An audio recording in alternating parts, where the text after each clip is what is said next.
de ti, eternidad. Cempasúchil florecerá, un jardín de colores y olores se vestirá.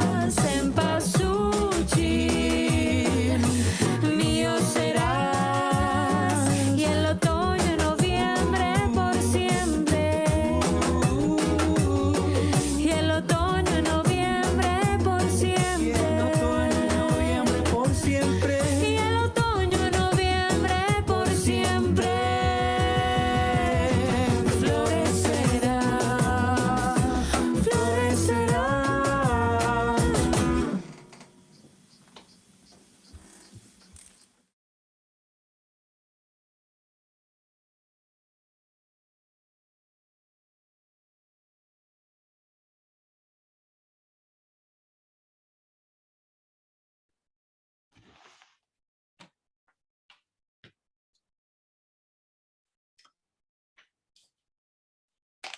Morning, everyone.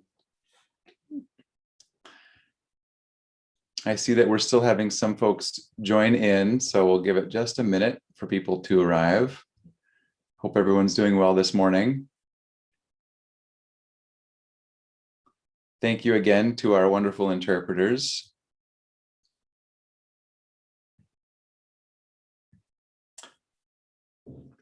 As we've done previously, if you're interested in having your video be displayed, you can raise your hand in Zoom and we will make you a panelist and you can show your video to simulate as though we're actually in person.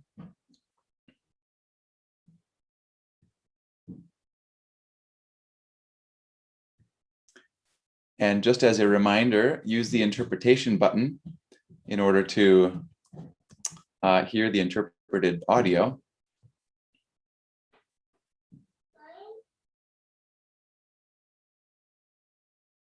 Great, I see a hand up. Let me, okay, Michelle.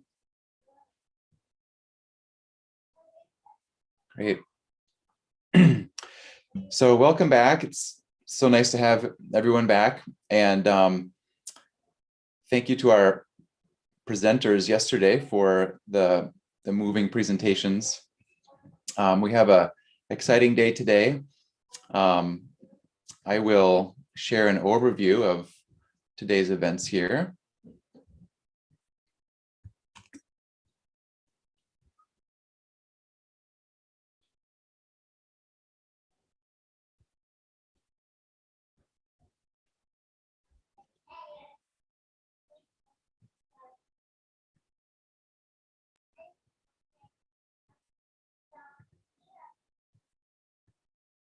Okay, so the Sunday, moving forward.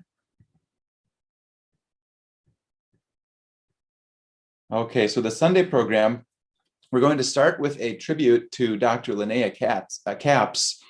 Linnea is a longtime member of Doctors for Global Health and was the president for many years. And unfortunately, she passed away this year. And we remember her fondly. And Dr. Linda Sharp will be leading a tribute to Linnea. She holds a special place in all of our hearts, and we do miss her very much. She was a very unique individual and a very loving soul.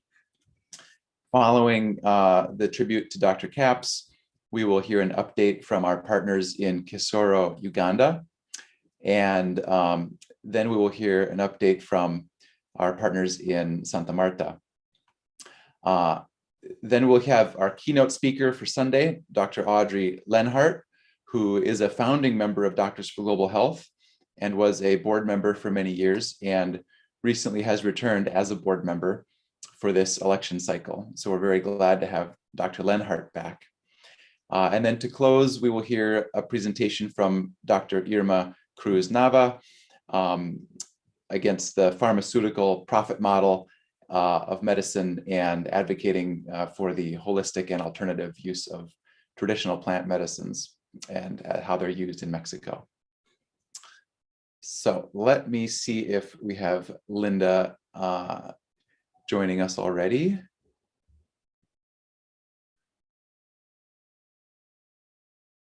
Great. Okay, Linda, I'll move you to the panelists.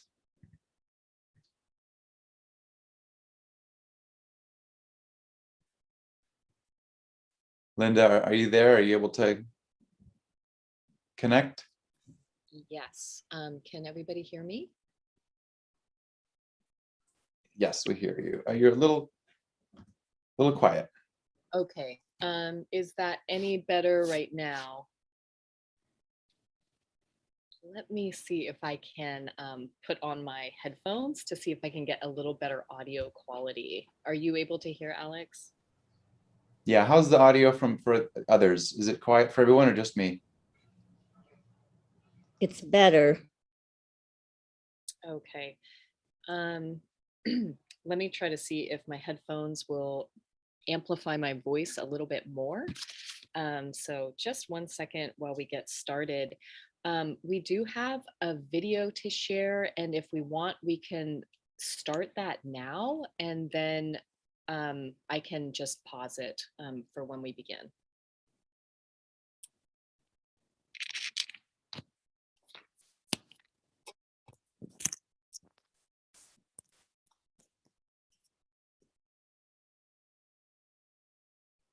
Okay, Linda, I'll start this video here.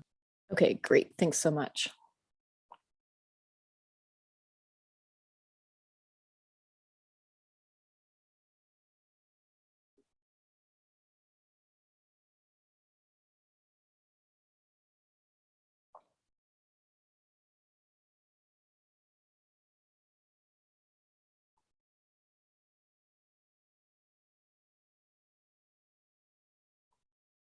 Maybe while we're waiting to get started, is this any better sound quality as far as my voice?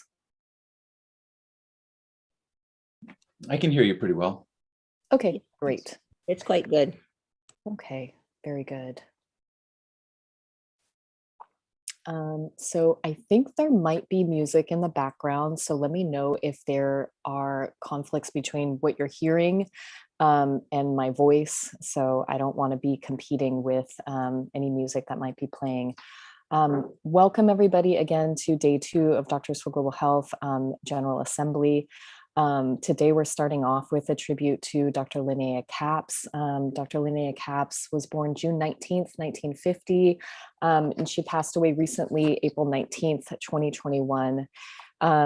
I met Dr. Capps in 2007 in El Salvador at the DGH General Assembly. I was just out of medical school, had started my residency, and I was at the beginning of my career, and she was immediately a role model for me. She was at the time the president of Doctors for Global Health, and she had a quiet and humble way of carrying herself, but also her words and her messages were powerful. I, along with many others, feel so lucky to have had the good fortune to work with her over many years. So I'm going to spend this morning sharing stories that I've collected from different people in her life and different parts of her life. Linnea is part of our global health family.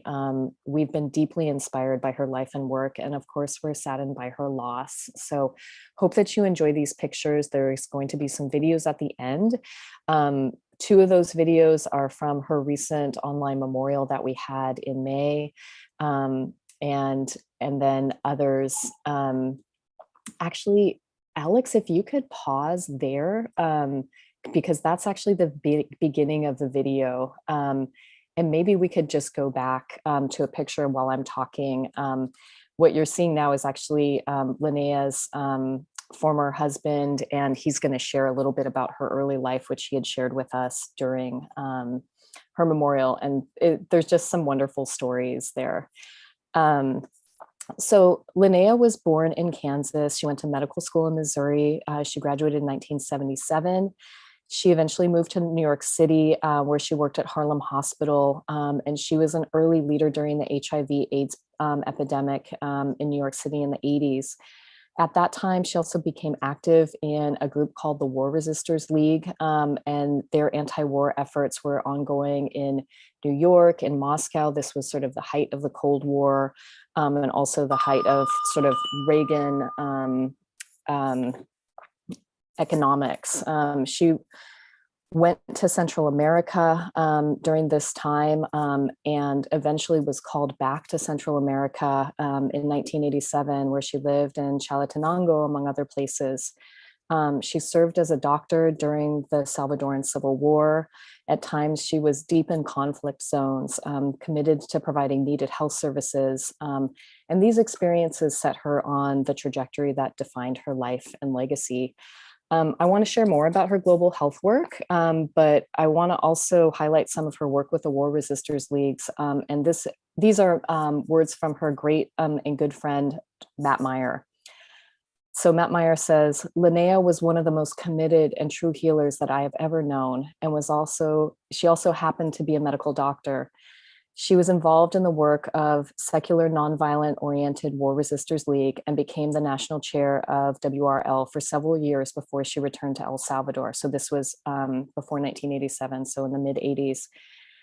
During our actions, several key activists at that time were making their way to Red Square in Moscow at the height of the Cold War, while others, including Linnea, entered the grounds of the White House, simultaneously calling on both superpowers to disarm and end the nuclear stockpiling, which endangered all life on Earth. And this happens to be one of the two times that Linnea was arrested for her nonviolent actions in her life. So 2 arrests for this revolutionary woman. And then Matt goes on, he says, Linnea left the position of WRL chair, passing it along to 23-year-old me, the youngest in the organization's now 100-year history, only because she felt driven to return to El Salvador for an extended time. Throughout her life, Linnea remained committed to a balance between what much of the world may have seemed like dichotomies, revolution and nonviolence, a local and global perspective, a quiet, almost shy personality mixed with a stalwart and forceful drive to build powerful, resilient structures which would stand the test of time. Linnea was a leader of the A.J. Musk Memorial Institute, radical solidarity born of a love for the people which all revolutionaries must possess. So thank you, Matt, for those words. Of course, we all know Linnea was a founding member of Doctors for Global Health. She worked tirelessly to build lasting, deep, community-centered connections in the model of accompaniment and liberation medicine that we emulate here. She worked in Chiapas, Mexico, in the autonomous Zapatista communities, in the Kisoro district of Uganda, where she worked in the hospital and supported Ugandan health providers in their hospital and community network. As longtime president of DGH, she built longstanding relationships and visited all the community sites where we worked. In the words of her dear friend and also founding member of DGH, Juan Manuel Canales, she showed me the other face of people from the United States, those that fight against and resist their own government and that work in international solidarity.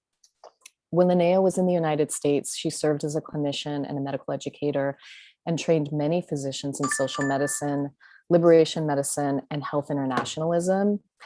She was assistant clinical professor of medicine at Columbia University. And at that time, in that position, she helped build 5 satellite health centers, which became the largest health system to serve the Dominican community outside of the Dominican Republic in what's known as Washington Heights in the South Bronx area. She was associate director of the Department of Medicine and director of the residency program at Harlem Hospital for a time, as well as, again, an early leader in the hospital AIDS health treatment group. She was program director at the Montefiore Primary Care and Social Medicine Residency Program at Albert Einstein. She was the recipient of many awards and honors, including the American Public Health Association's 2014 Edward G. Barksey Award. And all of these things are just to share a small part of her many life achievements. She was also deeply invested in the American Public Health Association and the Social Medicine Caucus, which continues to spotlight the kind of work she was dedicated to and what we're dedicated to here in Doctors for Global Health. As one of her friends put it, she was the one who was the bag holder. She was the one who did a lot of the work that nobody else wanted to do for Social Medicine Caucus.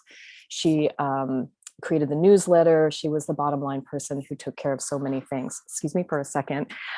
Sorry, I'm at work, everybody. So I'm just gonna give somebody else my phone. Hey, Mary. Anyway, I'll give it to them later. So it's safe to say that during her life, her efforts provided opportunities for the training of thousands of community health workers, nurses, public health workers, doctors, and others. In short, her life of service created an expansive network of hope and healing across the globe. Her work knew no borders or boundaries. Linnea was quiet and humble, and at the same time, courageous and fierce. Every day, I hope to emulate her example of how to be a great doctor and hopefully a healer. This is the best way that I know how to keep her spirit alive. And I know that many others in Doctors for Global Health and in her sphere of influence in her life feel the same way. I want to turn now and just share words of many of her friends and her global health family. So to start with, some of the words from Dr. Juan Manuel Canales. Again, their work has been ongoing for decades. And Juan Manuel says, Linnea had such a great impact on so many who met her. I first met her in 1998 at Hospital San Carlos. I didn't know at the time that it would grow into a lifelong friendship and solidarity. We shared a common history with our work in El Salvador, and I worked with her and Indigenous health workers in Chiapas for many years. I feel that she is my sister whom I have lost. She showed me that people from the US are able to put themselves on the line to resist the tyranny of their own government. In addition to her medical practice and all of her work, she did it with simplicity, humility, and empathy with those that were experiencing repression, oppression, and discrimination. We remember her tireless spirit and her ability to show me and others to continue on this path to free ourselves from oppression.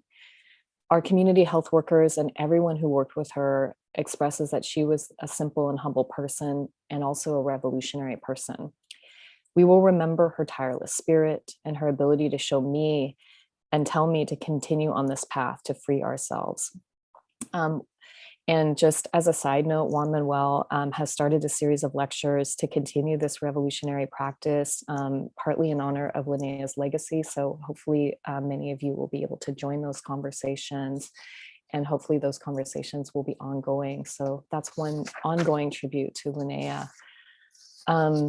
More words from family and friends. This is from Marius.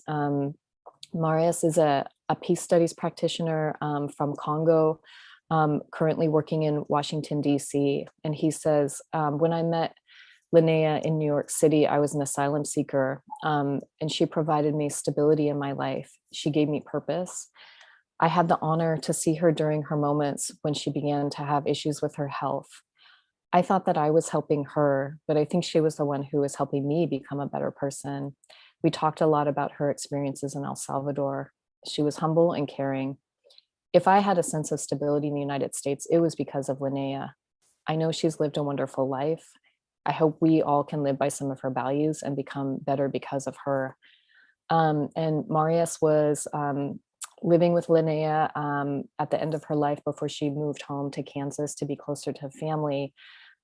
He was one of the people that checked in on her and mainly was one of the people who cooked for her. And Linnea really loved the food that he cooked. And so that was, I think, one of the things that was wonderful for her during the end of her life. So we're grateful for Marius and what he's done for Linnea.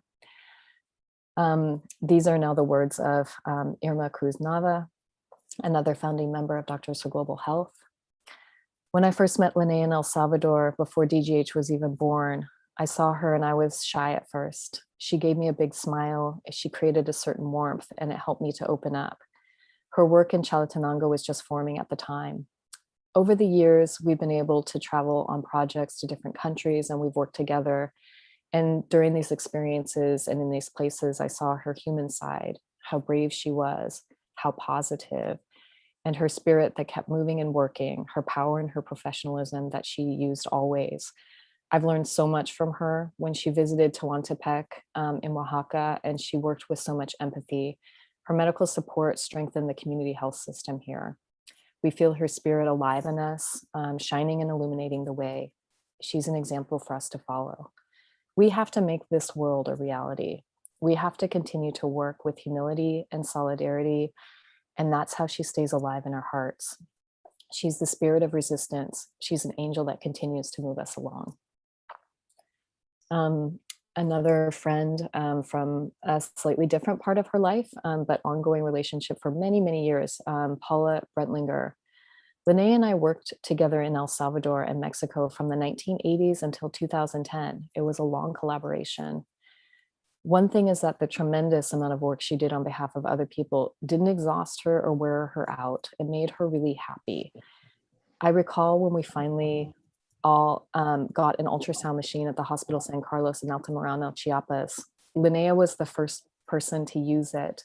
At that time, a woman came in with severe abdominal pain, and Linnea used the ultrasound machine to determine that the woman had an amoebic abscess. She got a needle, drained the abscess, and immediately relieved this woman's suffering. And Linnea at the time just smiled to herself. I think she was pleased with the work that she was able to do. So wanted to share that simple story from her doctoring life. Ruth Ben, a friend from New York, also part of the War Resisters League. When we first met Linnea in January 1973, Nixon had just won by a landslide. And she came to Chicago for an impeach Nixon protest. She stayed with us in our home. We had a lot in common because we were all working in public hospitals and all had a deep love and commitment to the public health system in the United States. We marched from the west side of Chicago, and eventually, over the years, although we didn't know it at the time, we succeeded in what at the time seemed like a radical and crazy demand to impeach Nixon.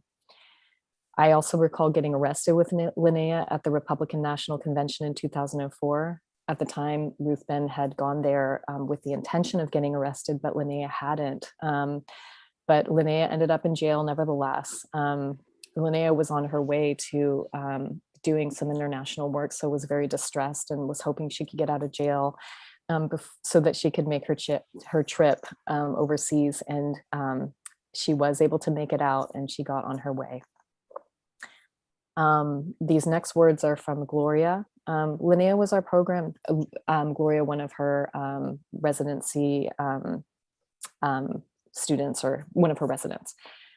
Linnea was our program director. We worked in Kasura, Uganda, where the residents helped support the public hospital there. The work is very hard. Linnea was one of those people who was always calm, always quiet, hardworking, always available.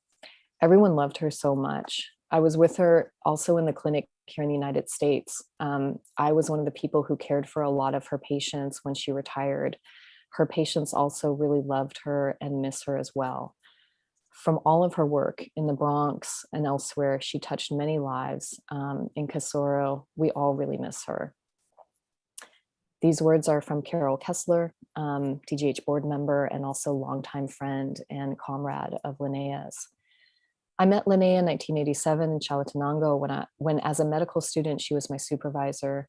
She'd been living in El Salvador for several years, working with the Archdiocese Health Project in the conflict zones of Usudlan and Chalatenango, a small organization, sorry, I might get this name wrong, Asclepius International Medicine, that partnered with health projects in war-torn countries, was our sponsor and responded to the Archdiocese's desire to have US citizens who are less likely to be a target of bullets as they offered support to health promoters in remote towns.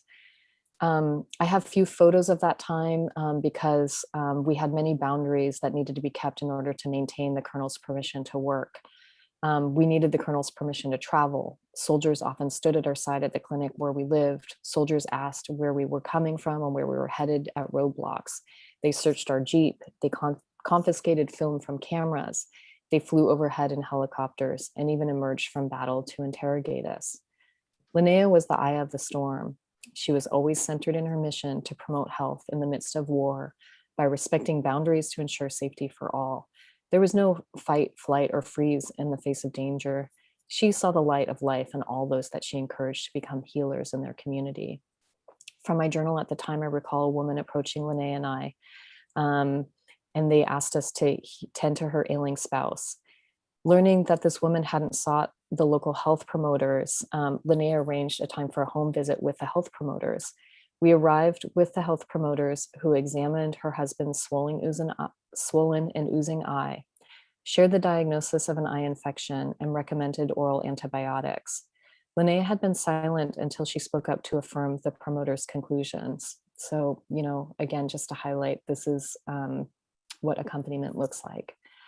This was Linnea's gift. She thrived on witnessing the growth of our promoter colleagues. She was in the center as a teacher, and then she let her students shine. She let me shine. By the time I went to El Salvador, I knew I would go into psychiatry. Lena supported me to listen to the stories of patients who had walked hours to speak of their heartache, their sleepless nights, and their dreams of peace. Linnea and I remained friends as we both lived in New York. Her priority with each job she secured was to have 1 month vacation so that she could be in Chiapas or in El Salvador or in Uganda. I believe that Linnea valued what she received, walking alongside her companions in those life-giving communities.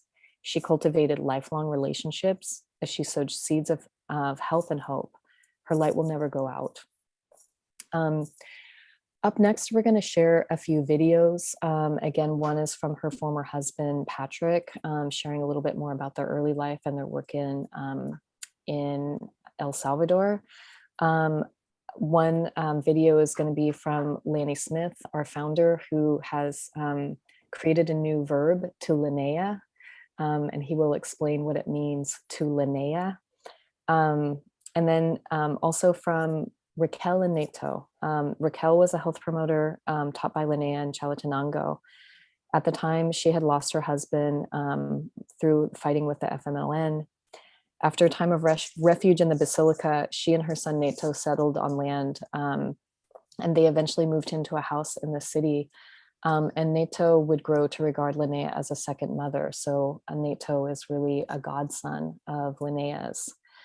We're going to share those videos next. And then I just want to share my final thoughts about Linnea. As Linnea began to decline, it was really devastating for all of us. For some time, she was able to get by in New York City through friends, neighbors, people who cared for her. But it also laid bare the deficiencies of the systems that she spent her life trying to improve. Those of us who were in her friend and family network, were really trying to piece together enough home care to take care of her. And it became clear that that wasn't going to be possible. We're grateful to her family for securing her well-being and safety in the final stages of her life. We so very much wish that we had more time with her, that she was here with us right now. The world needs her. The world needs her hard work, her humility, her understanding, and her revolutionary spirit. If Linnea were alive today, I think she would be living in Chiapas and working at Hospital San Carlos, a place that she loved dearly. She would be on the board of Doctors for Global Health and helping us navigate our future amidst an ongoing global pandemic at a time when we need internationalist health perspectives, perhaps now more than ever. So Linnea, our mentor, our friend, our colleague, auntie, work mom, adopted mother, advisor guide, diligent and tireless worker, an angel. Our memories of you, your values, and your actions inspire us to move on. So thank you, Linnea, for everything that you did in your life. Linnea Capps, presente. And Alex, I think we can go ahead and share the videos. Gracias a la vida que me ha dado tanto, me ha dado la marcha. Right. I first met Linnea in 1973. I was a freshman at the University of Missouri, and she was a graduate student. She enrolled in graduate studies there so that she could then get residency to apply to medical school, which she did shortly after that. This was at our wedding, which was in 1975. Yo la conocí en el 1973 cuando estaba estudiando y ella estaba en su maestría antes de entrar a la escuela para estudiar la medicina. Y esta foto es de nuestra boda en el 1985. As a doctor in New York City. Cuando ella fue doctora en Nueva York. In Mexico, where we studied Spanish. Esta foto es en México, donde estudiamos español. Central Park. En el Parque Central, Nueva York.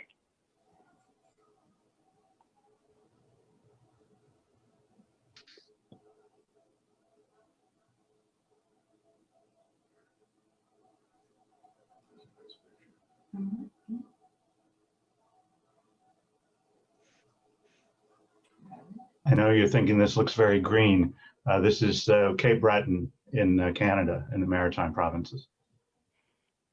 Yo sé que está empezando, wow, está muy verde en esta foto. Está en Canadá.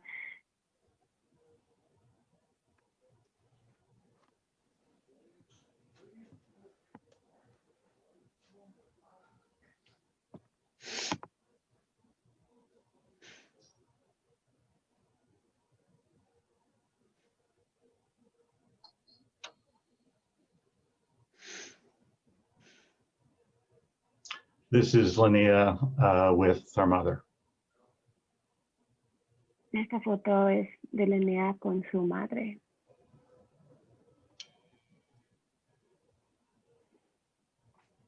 And these photos are chronological, so they're going from 73 to 89. Y estas fotos están en orden cronológico, entonces van del 1973 al 89.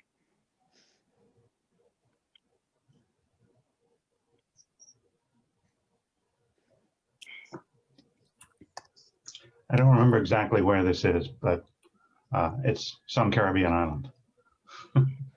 No me acuerdo exactamente dónde fue, pero en alguna isla del Caribe. Linnea always liked cats. Ella siempre le gustó mucho los gatos.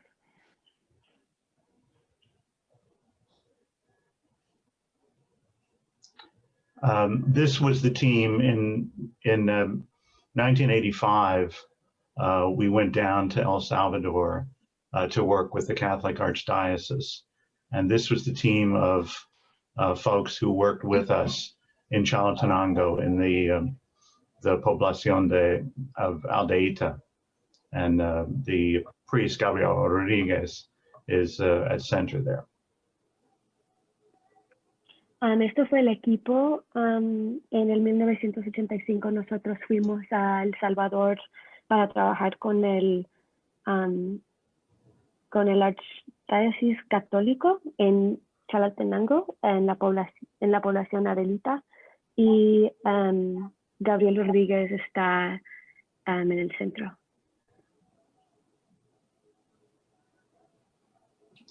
This is Linnea teaching. En esta foto ella está enseñando. This was taken when we went to the country of Honduras to do a health survey. Esta foto lo sacamos cuando fuimos a Honduras para hacer una encuesta de salud. Again, this was part of our team in Aldeita. Igual este fue parte de nuestro equipo en Adelita.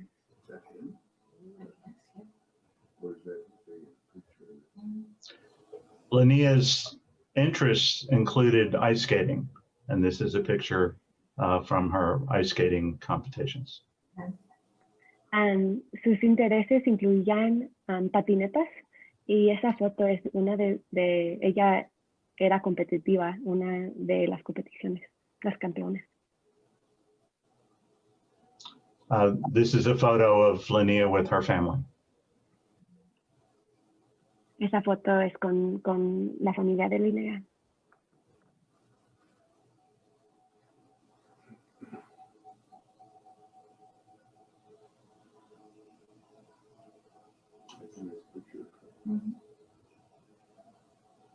Renee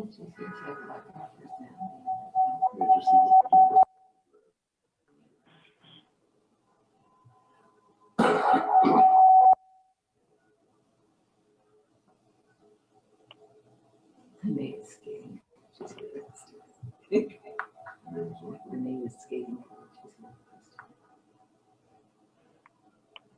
Again, these are health promoters in El Salvador. Estos son promotoras de salud en El Salvador.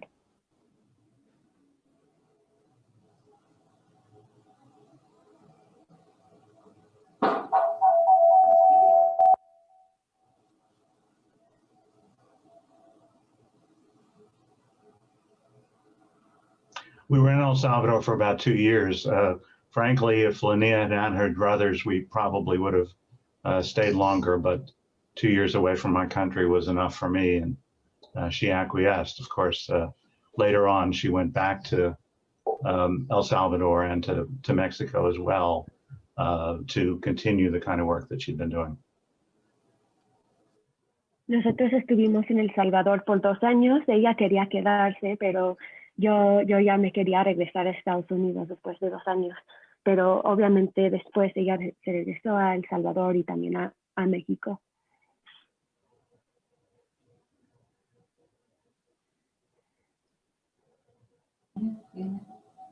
It's funny how was both were like I never oh that's what No. Good enough.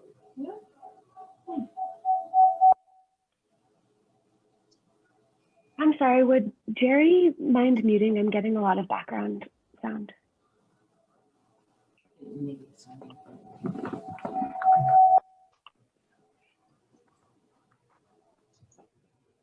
Anyway, under the heading of a picture's worth 1,000 words, I hope that people found some of those photos to be interesting in terms of tracing where Linnea was and where she went during those particular years.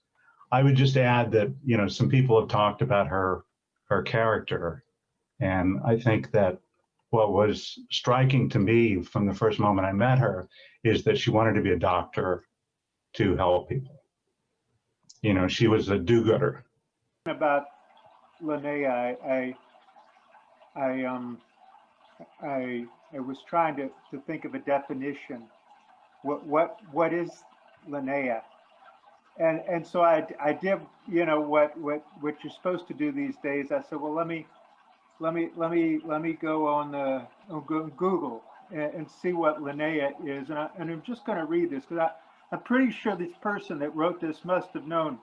It said, Linnea, an insanely beautiful person who has yet to come to terms with how beautiful she really is. She is smart, but not nerdy or bookish, and often is perpetually so. Anyway, you get the idea. And then it says, everyone wants to be her friend. She's beautiful, smart, pretty, and very, very funny. If you know a Linnea, you are very lucky. Treat her nicely, and you and her will get along. She's mysterious. And these are from the Urban Dictionary. Who knew there was even an Urban Dictionary? But whoever wrote that must have known Linnea. I confess that I can't even remember the first time I met Linnea. I certainly didn't know many of the things that you've talked about here. I hadn't seen the photographs. None of them surprised me. How beautiful she is. How her sense of humor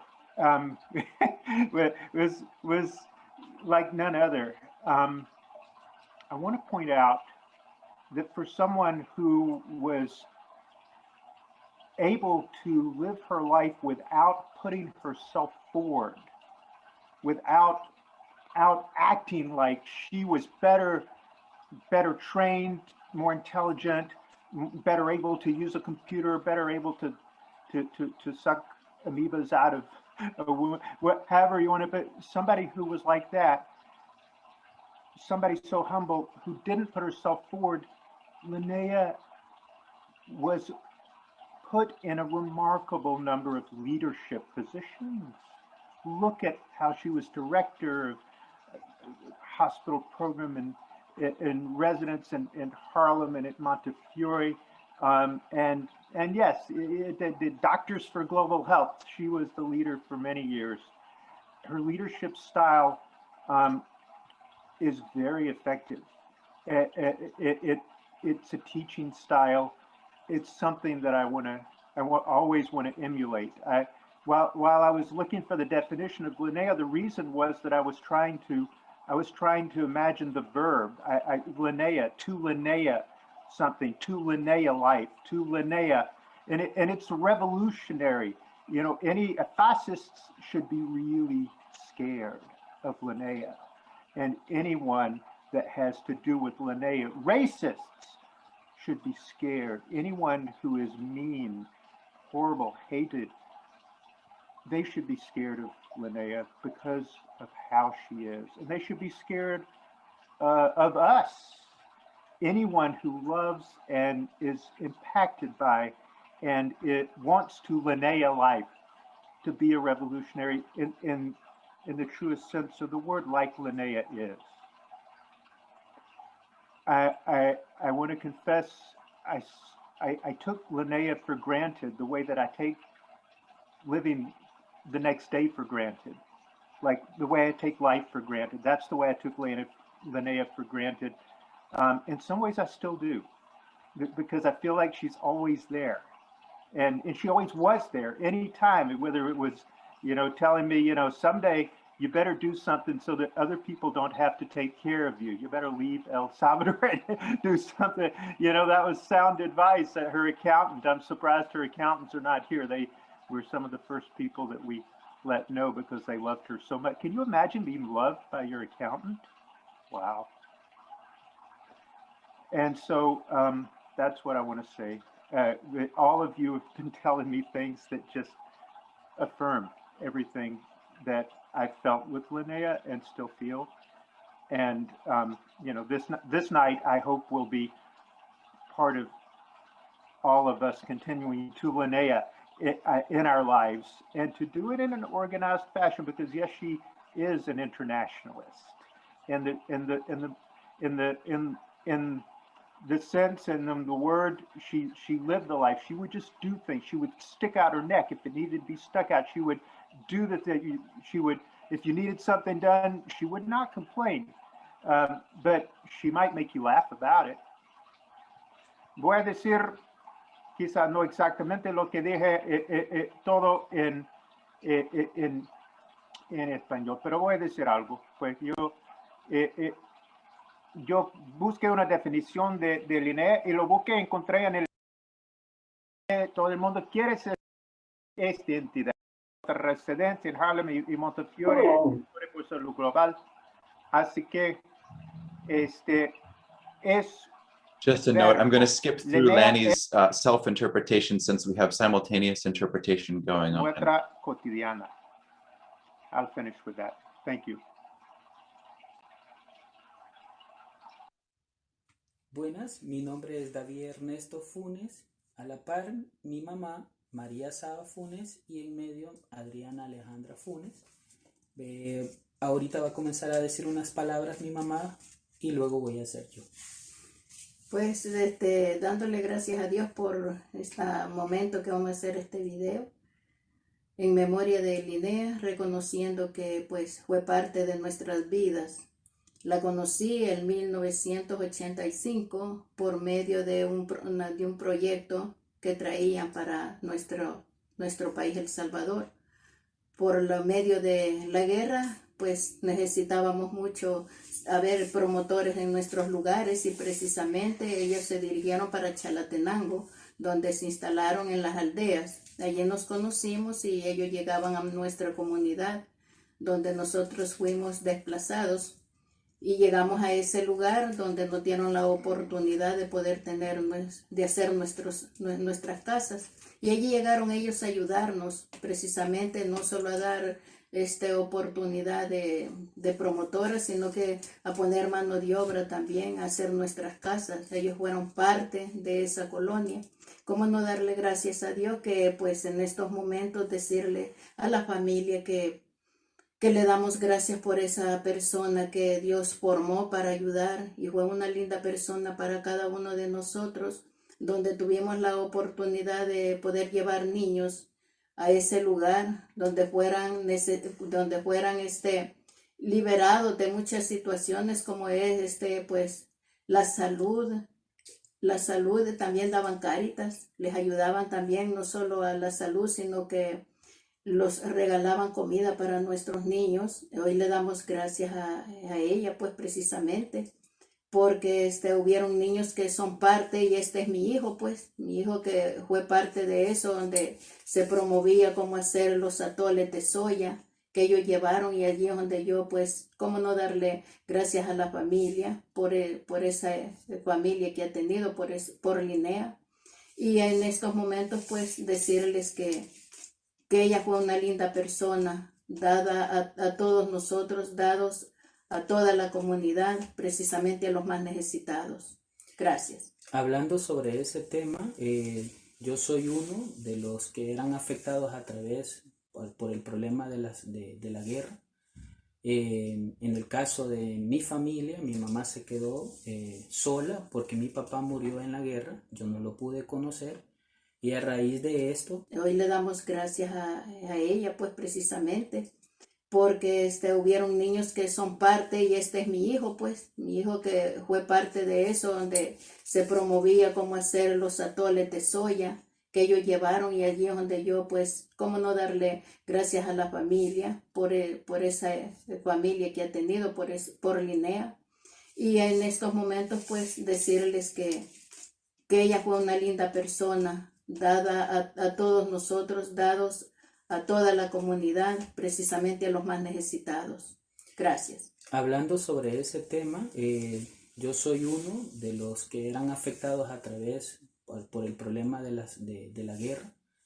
En el caso de mi familia, mi mamá se quedó sola porque mi papá murió en la guerra, yo no lo pude conocer, y a raíz de esto, muchos en El Salvador quedaron huérfanos por lo de la guerra, y había dificultad para que pudiéramos tener un mejor proyecto de vida. Entonces, y a través de esta organización, la cual ella formaba parte, nosotros recibimos alimentación, techo, ¿sí? Salud, que era lo más importante, para que nosotros tuviéramos una mejor vida. Gracias a estas ayudas y gracias a ella, porque ella formó parte de esto, yo hoy puedo dar gracias porque crecí bien, crecí con salud, y ahora fruto de ese bienestar es mi hija, que es una niña llena de salud, gracias a que personas como ella entregaron todo por dar lo mejor para otras personas que no conocían. Y eso quiere decir que era una persona que se dedicaba a brindar lo mejor de sí, que era una persona con un gran corazón, que era una persona que daba lo mejor de sí. Ahora bien, también no solo eso, no solo en ese tiempo, sino que durante y después, en el caso de nosotros, nos siguió ayudando porque nos dio techo, ¿sí? Nos dio ayudas, continuó ayudándonos a mí sobre todo para que yo siguiera estudiando. Y lo que recuerdo mejor de ella, que era una persona amable, comprensiva, atenta, dadivosa, se daba a las personas y sobre todo de buen corazón. Que hemos dicho a la familia en este momento, le decimos a la familia que se sienta orgullosa de todo lo bueno que ha hecho con nosotros. Gracias.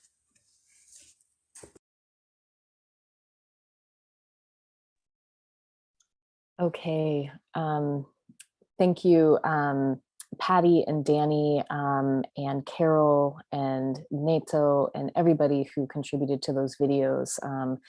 Some of those videos were from Linnea's recent memorial that we had online, so wanted to share that with you. We're gonna have to move on in the program now. I don't know, or we can check in with Alex to see if there's time for anybody to share. But I think we're a little bit over time, so apologies for that. But just wanted to say that I think we could spend the whole day telling stories about Linnea, and it wouldn't be enough. It wouldn't be enough to really give tribute to her legacy. So I hope that this is something that we can come back to over and over, and that we can just keep on living with Linnea in our hearts and minds. So thank you, everybody. Thank you. Thank you, Linda. We are about 13, 14 minutes over, but I think it would be appropriate just to spend 1 minute or so. If anyone does have any memories or any other comments they'd like to share about Linnea, feel free to do so. If you're among the group of attendees, feel free to raise your hand and we can give you the ability to turn your microphone on.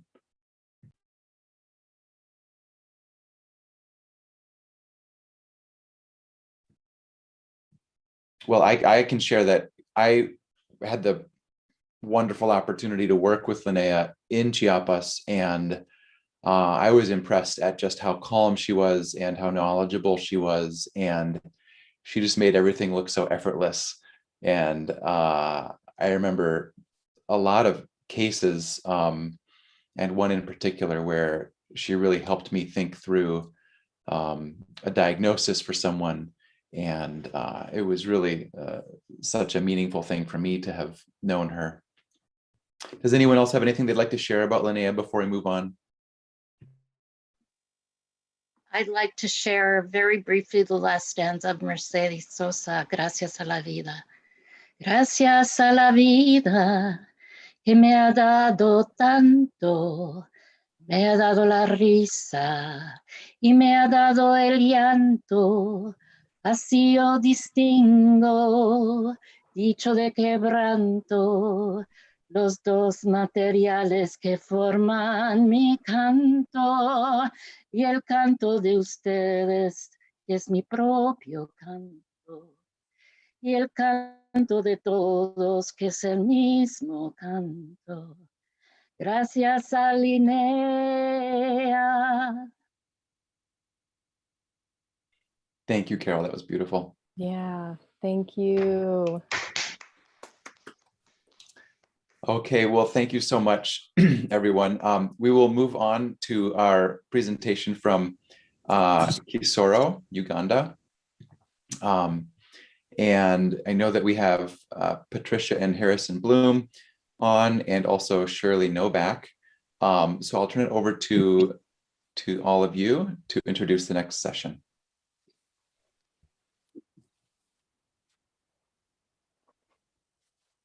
Thanks, Alex. I don't see anything on my screen, but I think we're good to go. Doctors Patricia and Harrison Bloom have been practicing physicians for more than 40 years in the areas of geriatric patient care and education.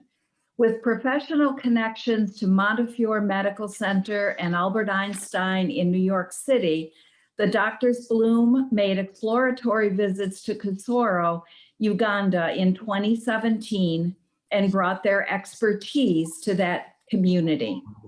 Meeting with village health workers and elders, a plan was crafted to focus their work on interventions that would produce an immediate impact on the elders' quality of life.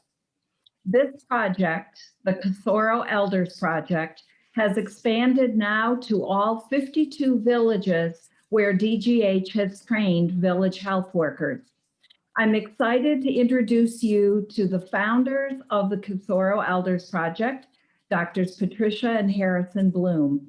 I trust that you will all be as inspired with this project as we at DGH are. Thank you. Doctors Bloom.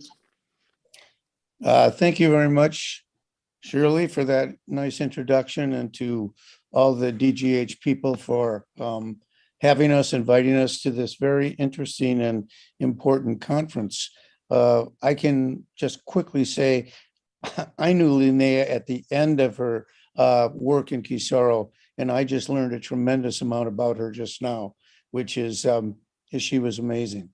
We have my wife, Patricia, and I, both geriatricians. We've worked really for 40 years in clinical and academic geriatrics.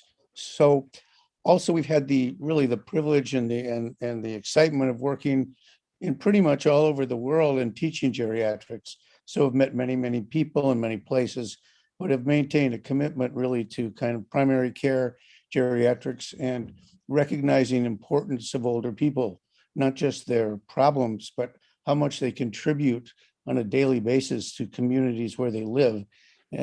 Older people are no different from younger people in the terms of the heterogeneity. They're no more alike than 40 or 50-year-olds are alike. And it's always been interesting to work with older people, especially now when we look in the mirror and we both see two older people. So with that, what we'd like to do is just show a video that was just made of Kisoro, maybe 6 months ago. It'll be presented by our project director, Moses. Hope you can get a feel of what it's like there. And afterwards, hopefully we can have a little discussion on what's going on and how we're going to go to the future. And I'll just add, first of all, thank you also to DGH for inviting us to be part of this. We know that many of you know that the Doctors for Global Health project has been going on in Uganda for a lot of years, since at least 2005. So we were really thrilled when we had the opportunity to join forces with that project starting in 2016. We sought to bring some care to the elders in the rural villages who we felt, and it was agreed by the elders themselves, had been largely left unattended to by the healthcare system. So let's go ahead and watch the video, and then we'll welcome your questions and conversation.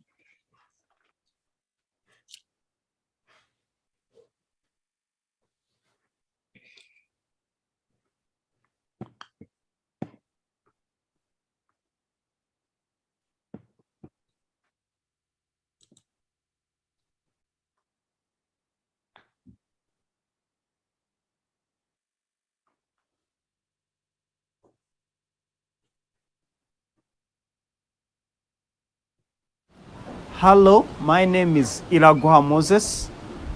I am the head of the Geriatrics Project.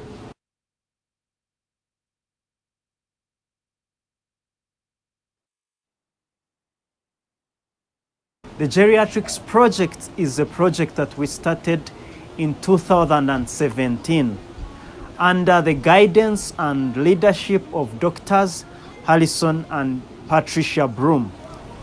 We started this project after carrying out discussions with elder persons from these 52 villages. When we started village health work programs in our villages, the programs that were started were mainly targeting children and women. And with the increase in the number of elder persons, we discovered elders were being left out. They were being forgotten in terms of service delivery in our communities. That's why we developed the idea of providing services to these elder persons. We identified the needs of these elderly by carrying out focus group discussions. The elder persons in our villages were able to tell us the needs that they had.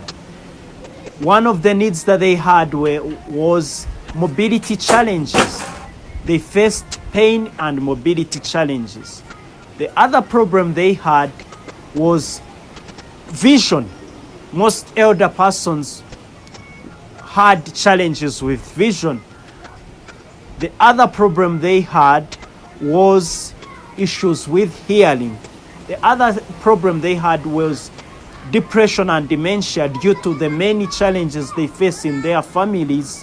So those are the things we identified, and we are able to train village health workers to serve those needs, because village health workers are in the villages and they can be able to access and reach out to these elder persons.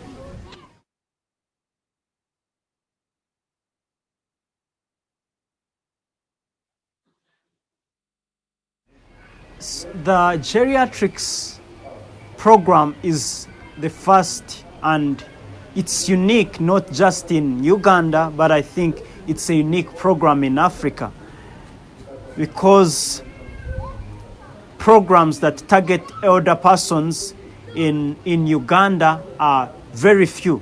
Most of the programs that we have mainly focused on the challenges that we've faced as a country, challenges of HIV/AIDS, challenge of maternal and infant mortality rates, which has left out the problems of older persons.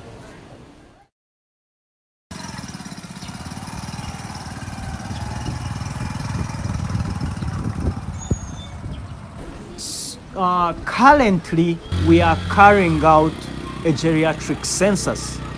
We are trying to find out the problems that these elder persons have.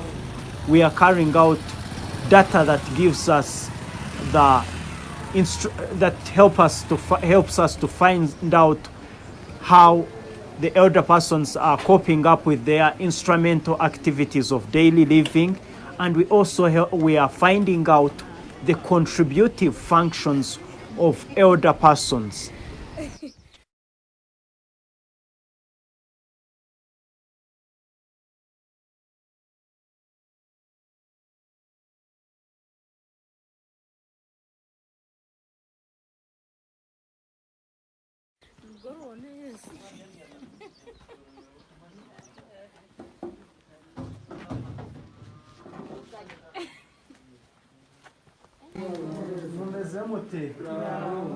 Muri kunyibuka ndabibutsa amazina, nitwa Moses kandi muzi yuko dukoranaga mu mushinga w'iby'abasaza. The near vision glasses that we give out are in 3 lens sizes. We have 1.75, we have 2.00 and 2.50. So he's a beneficiary. What do we use the near vision glasses for? The elder persons use the near vision glasses for things like preparing meals for those who can't peel. We have elder persons who are able to read and write. So the near vision glasses help them in reading and writing. Then we have elder persons who use them to separate beans from chaff.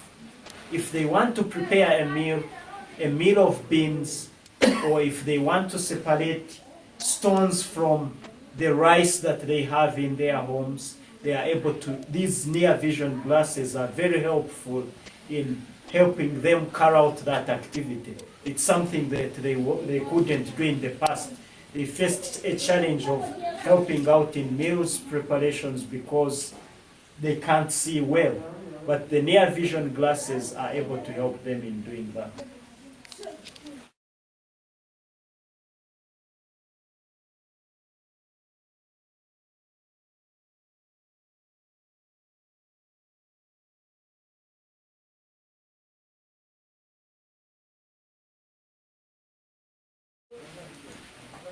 This is the common walking stick that most elder persons use in our villages.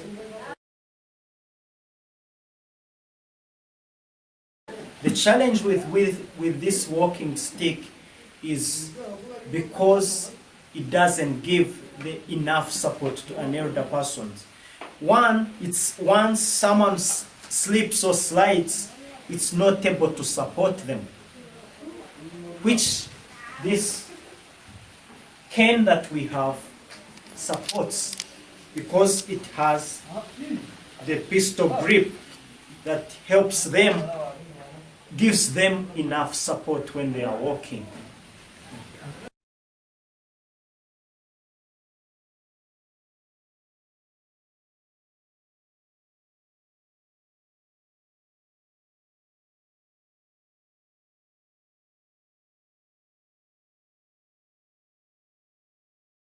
For elder persons with hearing problems, we have what we call a listenator. This is the listenator that we use to communicate to elder persons. A listenator is very important because it helps you to communicate with your family member. So the way they communicate to the family member is this tip, the family member is able to put it in the ear. Aka uragashira mu gutwi.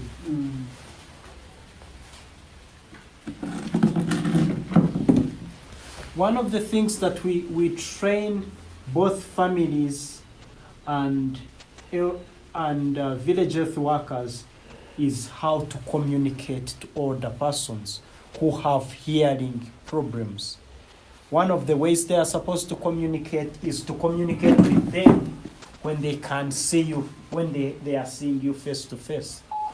So he's putting the listener in his ear, and I'll be talking to him in the listener.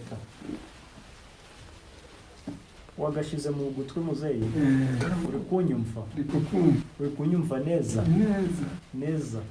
So he says he can hear me very well. For elder person who really have hearing challenges, the listener really does a great job in being able to communicate to them. Umezite muzeyi abo mu rugo bameze neza nta kibazo. Ni byiza. So this is our listener.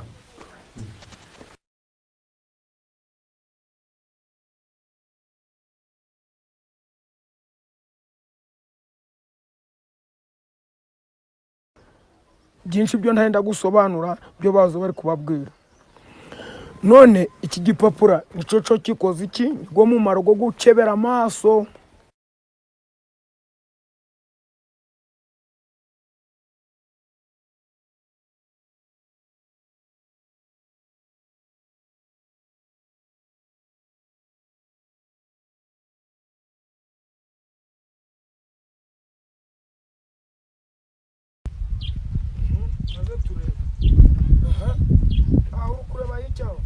Inyuguti zose ndi kuzireba.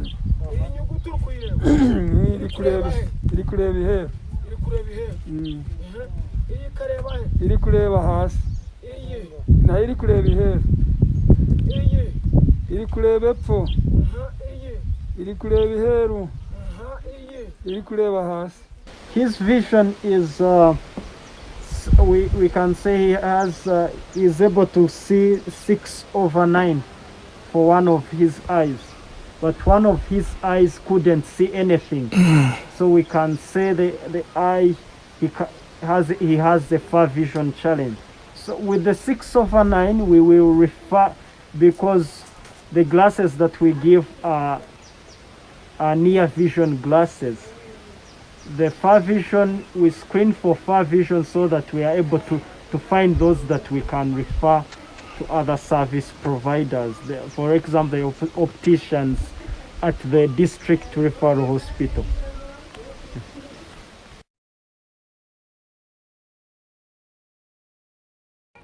Ne mucacu utagena nakubwiye sibyo ugiye gutandika guhaguruka ugenda ningubya ngo haguruka ari uhaguruka uze nugera hano wongera usubire uza kwicara sibyo cyo aguruka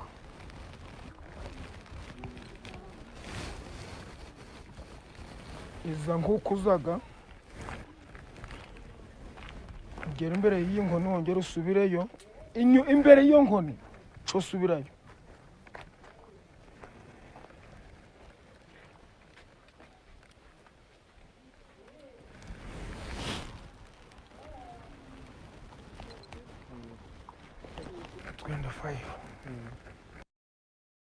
Says she has used 25 seconds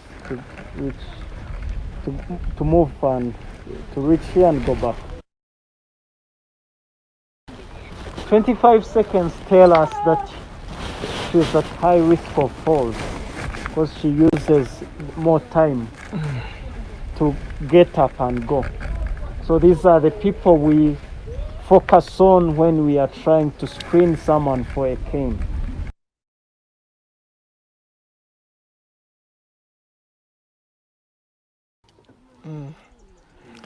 Maze muzengeye kukongorera ihene, intama, ingurube, inka. Wumvishije iki muzehe? Numvise ingurube, inka, ihene, intama.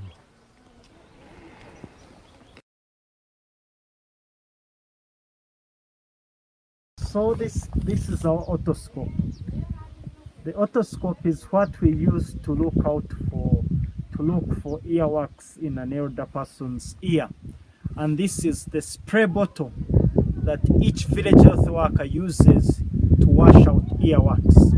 It's designed in a way that it can help to flush out earwax easily, and its design helps the village health worker not to go very far in the ear, and they are able to wash out the earwax easily from the ears of older persons.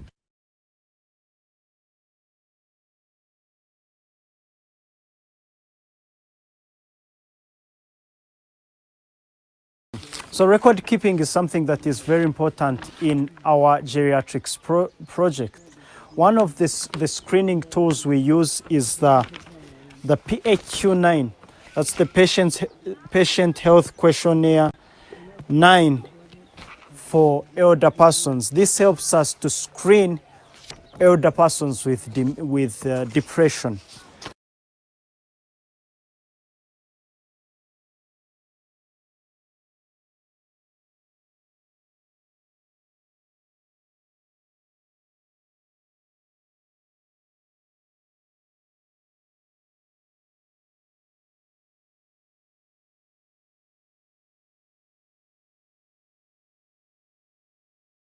Then for dementia, we have a dementia screening tool for Africa that we use. Then we have a couple of forms where the village health worker is able to record information concerning the people he screens in the village. These forms are in different types and in different formats, but we have a form that captures vision, a form that captures elder persons that have been screened for hearing, and a form that captures elder persons that have been screened for mobility. So pain is something that is really very, very common in elder persons in our area of operation. And we try to give out pain medication to elder persons with pain. The pain we talk about is elder persons who have pain in the back, pain in their knees, and other joint pains. So for the people who have the pain, we try to give out these medications. This is Panadol. We use Panadol for the pain. The reason we chose Panadol is compared to the other pain medication, it doesn't really affect elder persons much in terms of upsetting their stomach, and it has proven great results. The elder persons love it, and they always visit village health workers asking for the pain medications. Yeah.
Are you on screen? Thanks so much, Dr. Bloom. I'll turn it over to you if you have any closing thoughts. And if there are any other folks here who work with the partners in Uganda, you're welcome to share some thoughts as well. Alex, can you tell if Moses can be added? Let's see. Moses Iraguha. Okay, just a moment.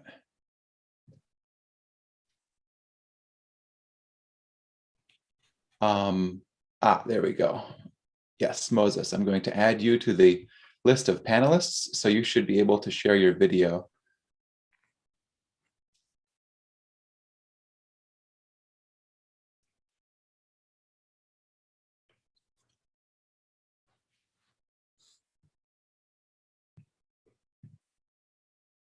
Hopefully There we Moses. go. Oh, good. Is he coming on? Yeah. Great. We always love the fact that we're able to, hi, Moses. Hello, Moses. Hello? Yes. We love the fact that we're able to chat with Hello, Moses hi. on a regular basis. Hi, Moses. Great to see you.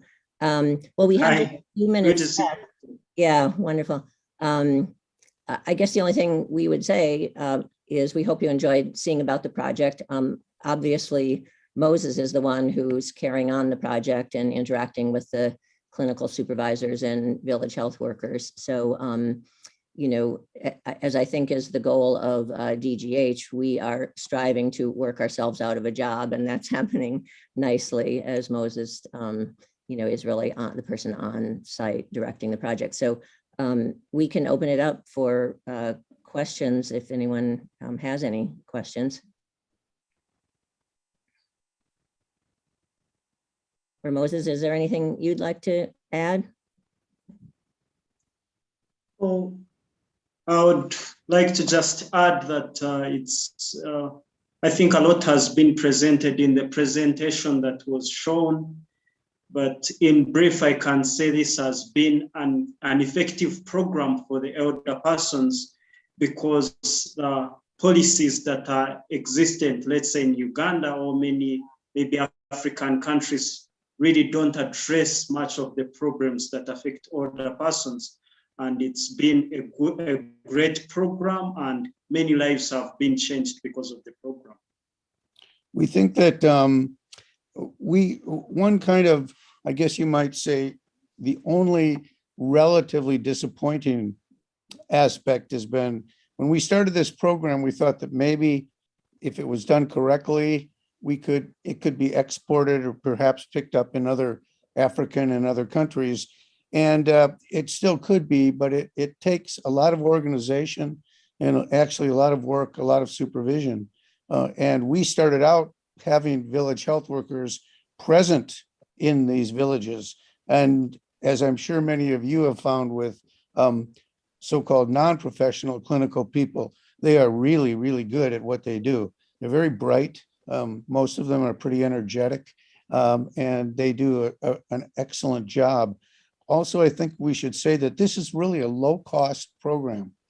All of the materials, you saw the little otoscope and the hearing device and the glasses, we bring those and or send them, and the canes are made locally by a carpenter. This whole bag that we have of things to intervene with, it's probably what, $110 total, $110, $112. So it's really done on a low budget. And we didn't get a big chance to talk about the solar lights, but they are an amazing help. These are small little lamps, can be charged during the day out in the fields or sit right by a hut and really change the dynamic at night. So there's fewer fires, people can visit, people can study, etc. The other thing we could add, but Alex, please break in if there are questions.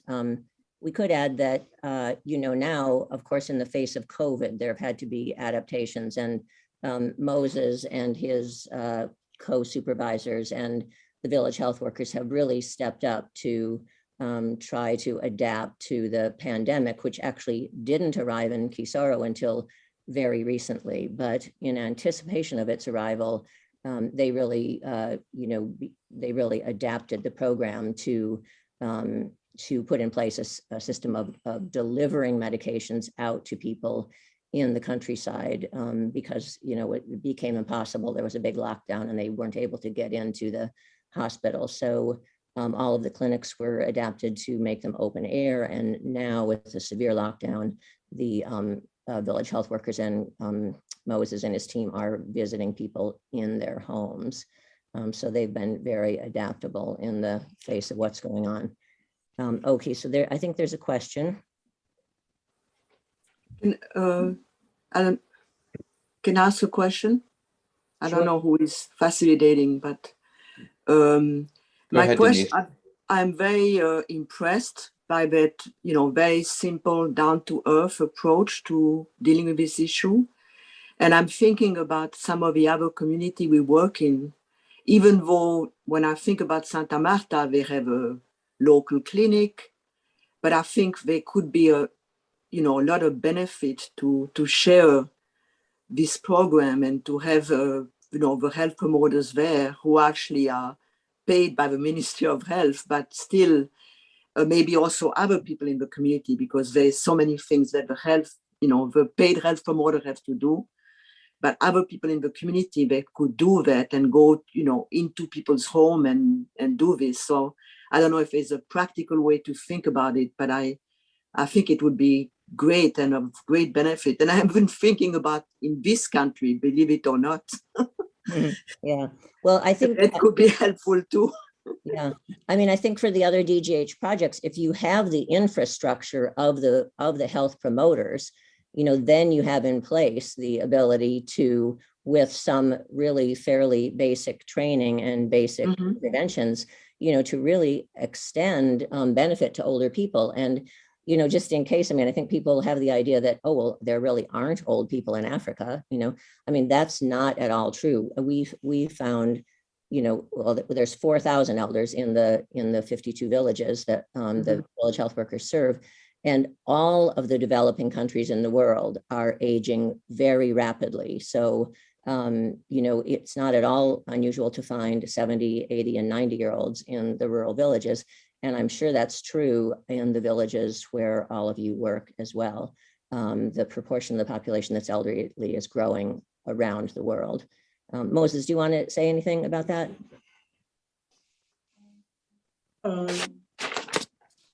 I think it's you've made it very clear. We are a country that is having a growing population of older persons. It's still a very low population compared to the young or the youth who are the majority of the population. But we really have a big number of older persons here in Uganda. Close to 5% of the population is tending towards old age. And Denise, thank you very much for your interest.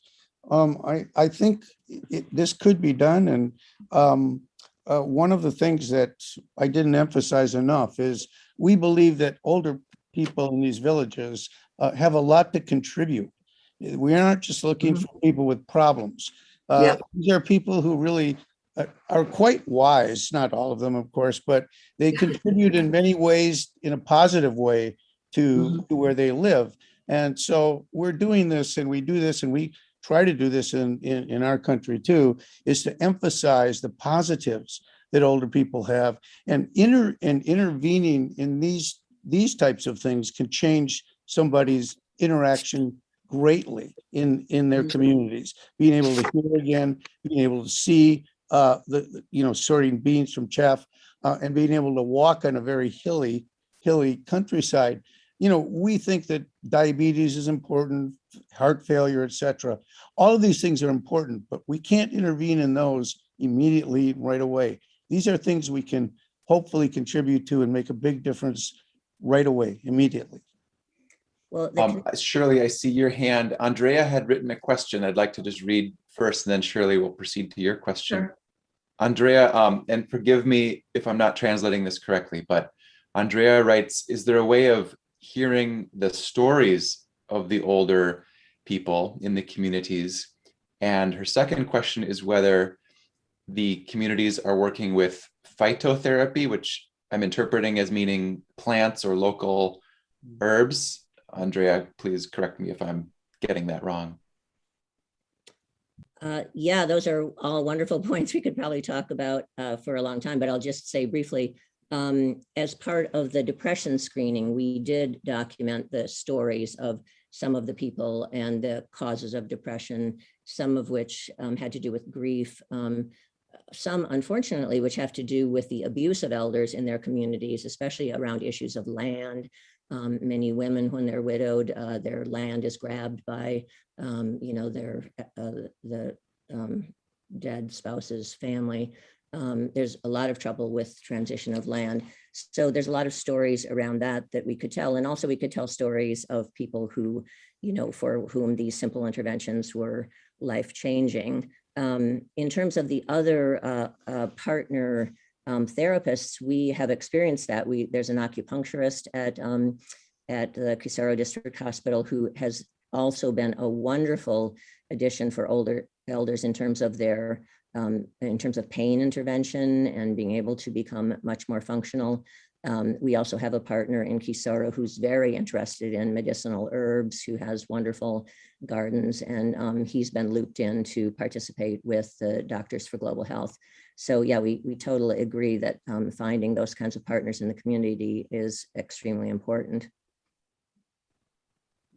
Yeah, I had a question. The benefits are obvious, and the video was excellent. Moses, thank you for your work as well as Pat and Harrison. I'm just wondering if any of you could comment on any resistance in elderly people to be tested, to use any of these devices that have been introduced. That's a good question. Maybe let Moses, do you want to? Sorry, Moses. Yeah, you go ahead. Right. Have you found any resistance, Moses? Oh, the resistance might be minimal, depending on of course, African has many religions, and we have a few religions that don't believe in either the use of glasses or the use of canes. But that's really a very small percentage that you can see in the population. It's below 1%, but the majority welcome the idea of using the equipments that we give out.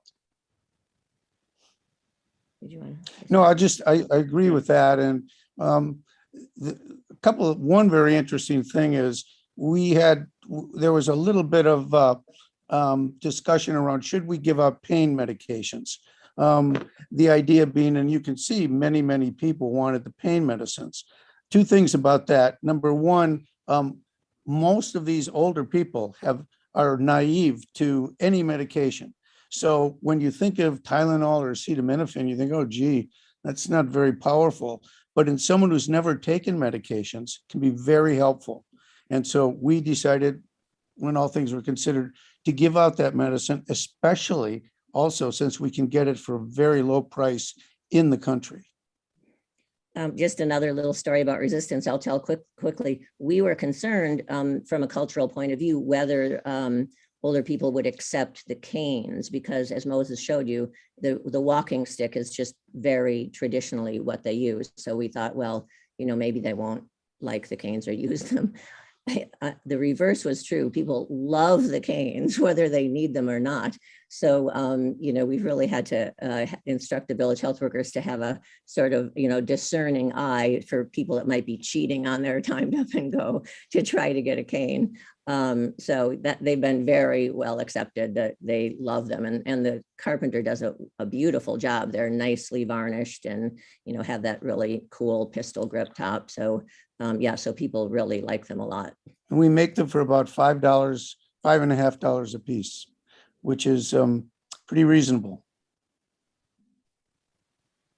This is Carol. I just had a thought. Sometimes I've seen programs where elderly people are paired with very young children, because young children often there's lack of childcare. And I wondered if that was ever thought of as like the children can benefit and the elderly can benefit, like if there's ever been any thought about that kind of programming. Yeah, that's a great question. And actually that happens naturally in this culture because, and that's one of the contributive functions we want to, document in the census. Older people, a very important role that they play is taking care of the children while the parents are out in the fields digging. So they play a disproportionately large role in childcare. There's a lot of documentation that for children who were orphaned as a result of the AIDS epidemic, it's the grandparents who are now raising them. And also in terms of food preparation, older people play a disproportionately large role in both, producing food and preparing food, and, for children as well. So it kind of happens naturally by the way the family compounds are set up, that the older people take care of the children. And then just a comment, there's been more and more literature written about how these programs in countries like Africa and Latin America are doing things that we could probably learn from here. Like I live in a town with tons of undocumented people and I used to work in a clinic for them. And it's really hard with the elderly because there's absolutely no place for them to go. And most of their children are undocumented workers who are working 2 or 3 jobs. So it just like strikes my imagination for ways, sometimes we see ourselves as people in this country creating projects abroad, but as though we're the role models. But as was mentioned earlier with the death of beloved Linnea, elder care here could use maybe some lessons from the project you're doing there. Absolutely. I know we have to finish, but I just wanted to finish that. Just reminded me to say that the Depression Small Group Projects, which is really just has been a pilot project so far, and we're really looking to expand it, was just phenomenally successful because older people are isolated, in their family compounds. And this was a way to bring them together in a way that's been documented in research studies to be successful, but it's mainly based on the social support they get by gathering together with older people they haven't seen in years and, joining together to problem solve. Well, how am I going to address this problem I'm having communicating with my son or whatever it is? It's kind of group problem solving. And older people just loved it. They talked about it being miraculous. Like they truly were suffering from well, I know my husband says I'm going overboard, but no, it was very, very heartening. They would say they were really depressed and staying in bed. And now I have a reason to get up and, go out. And so we're really enthusiastic about growing that part of the project. So I think we have to finish, but Moses, maybe we'll give you the last word.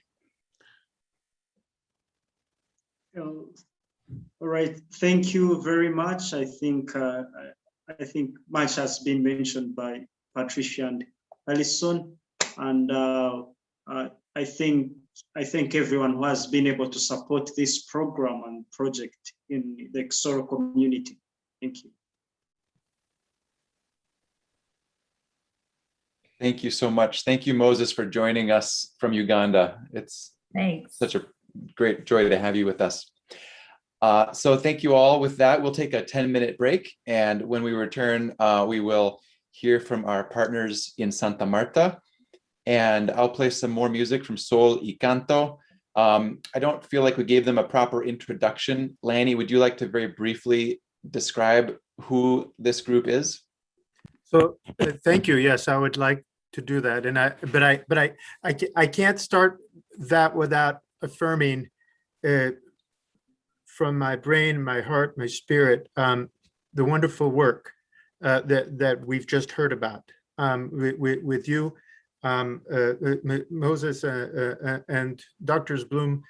Thank you so much. And it's not surprising, nothing surprising, at least for Doctors for Global Health, that initiatives that are born in Kisoro and in Mbarara and Uganda and El Salvador and in Mexico and Brazil, many places are of the utmost relevance and importance to work within places like the United States. And I can't think of a more important place to learn than work with older adults.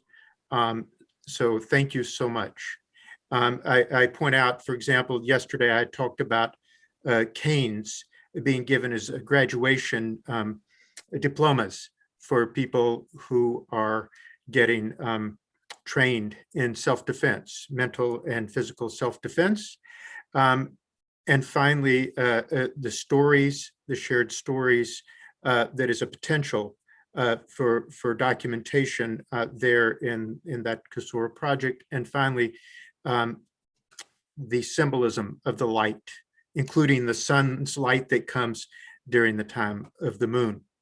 And that work that you're doing that's bringing people together because the light of the older adults is so clear and clearly important for the community.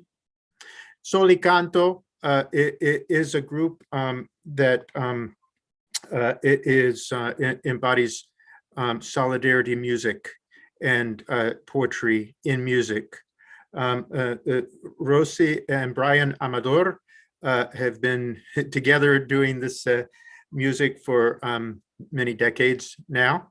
And we listened to their music in cassette tapes during our work in El Salvador, Solidarity Music. Back then, they had a different name for the group, Flor de Caña, but they changed to Sol y Canto, and we were just talking about light and solar light. So sol, the sun, and canto, singing.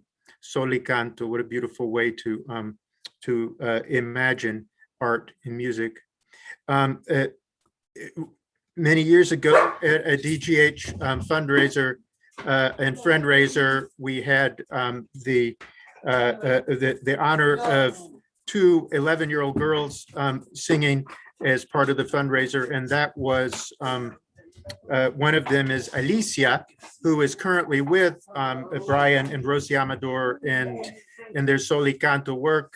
And they've graciously allowed us to work with their music. The twins, when they were 11 years old, sang in our fundraiser. Now we are continuing with that work, and they've been supporting us and inspiring us all along. So muchas gracias, Sol y Canto. Thank you so much, Sol y Canto, for your work and your inspiration.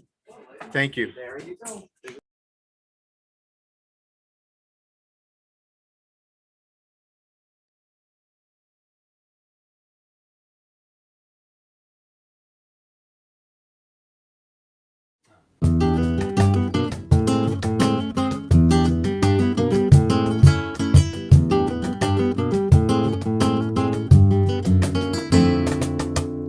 Se fue el gringo en medio de la obra, su gran muralla quedó sin terminar.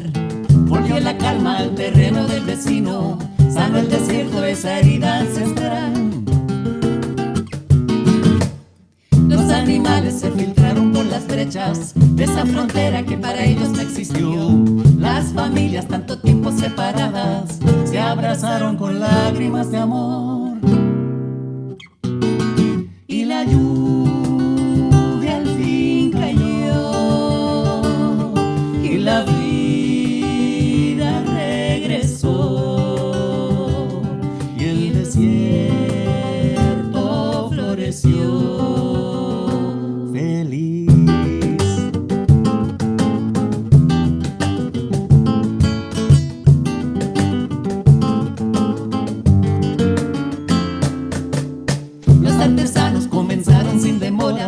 A desarmar aquel insulto a la amistad, aprovecharon el acero regalado, materia prima para su creatividad.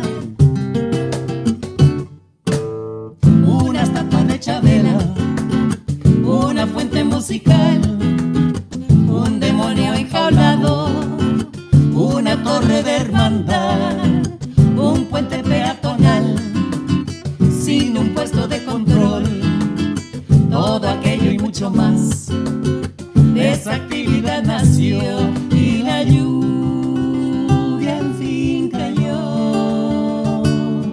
y la vida regresó y el desierto floreció.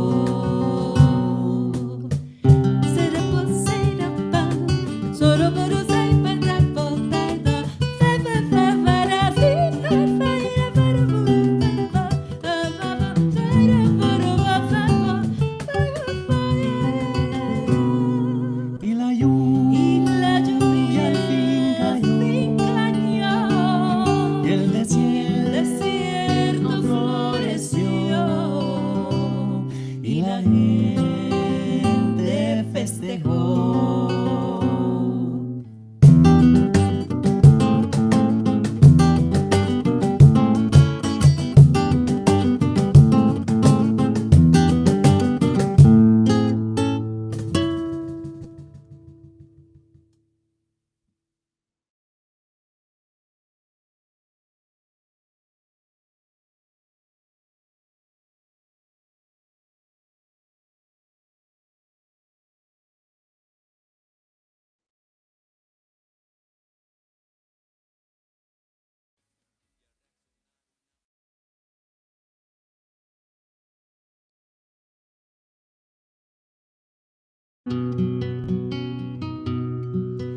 Hasta la luna, el cielo, los planetas y las estrellas y mucho más allá.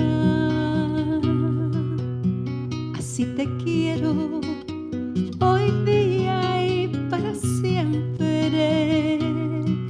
Mira la luna y lo sabrás. Si recorrieras el mundo en tus andares y te encontraras perdida por allá, un solo cielo nos cubre donde quiera y así mi amor te cubrirá.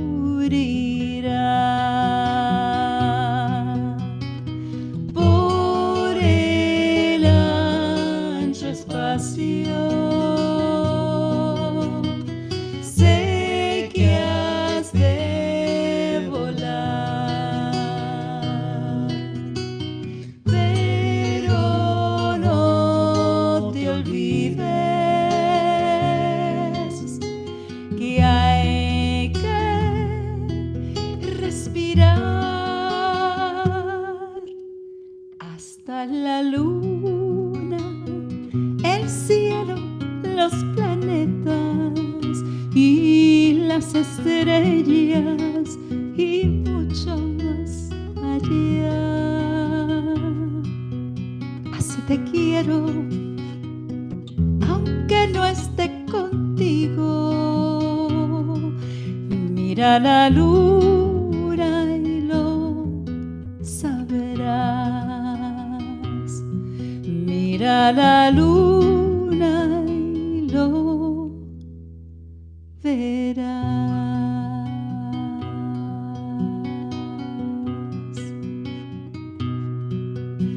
Hasta la luna.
te dije adiós.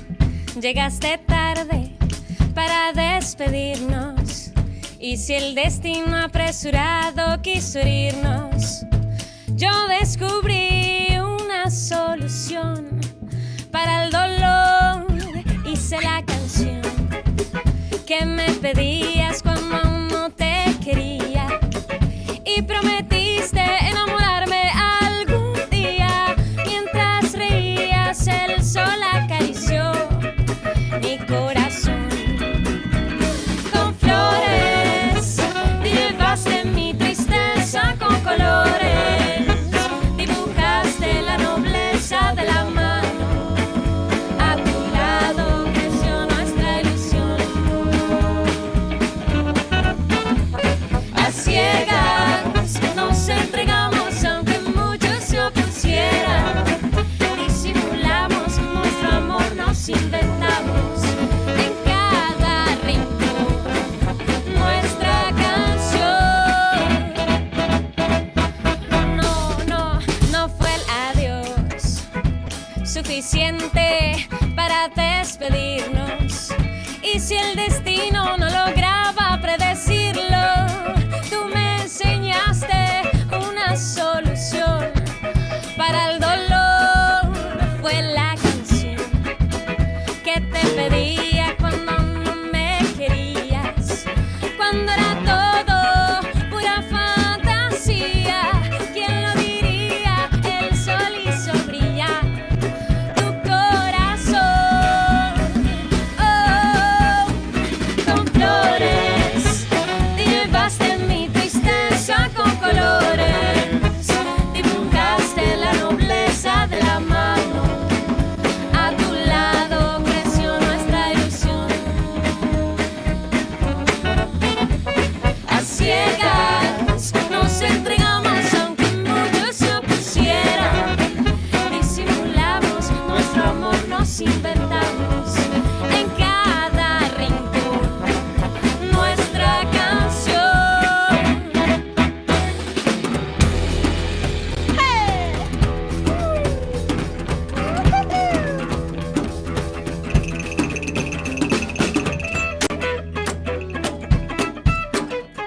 Como dice, allá en Colombia.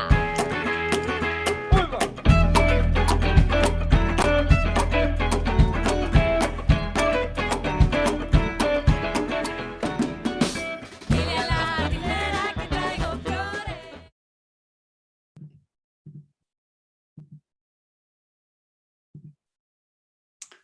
Okay, welcome back, everyone. So up next, we have presentations from our partners in Santa Marta. I see we have Peter. Peter, I wonder, would you be interested in introducing, or Denise, are you going to introduce this session? Yeah, I mean, we can do it jointly, but yes, I mean, we can do it together. Okay, Yeah. good.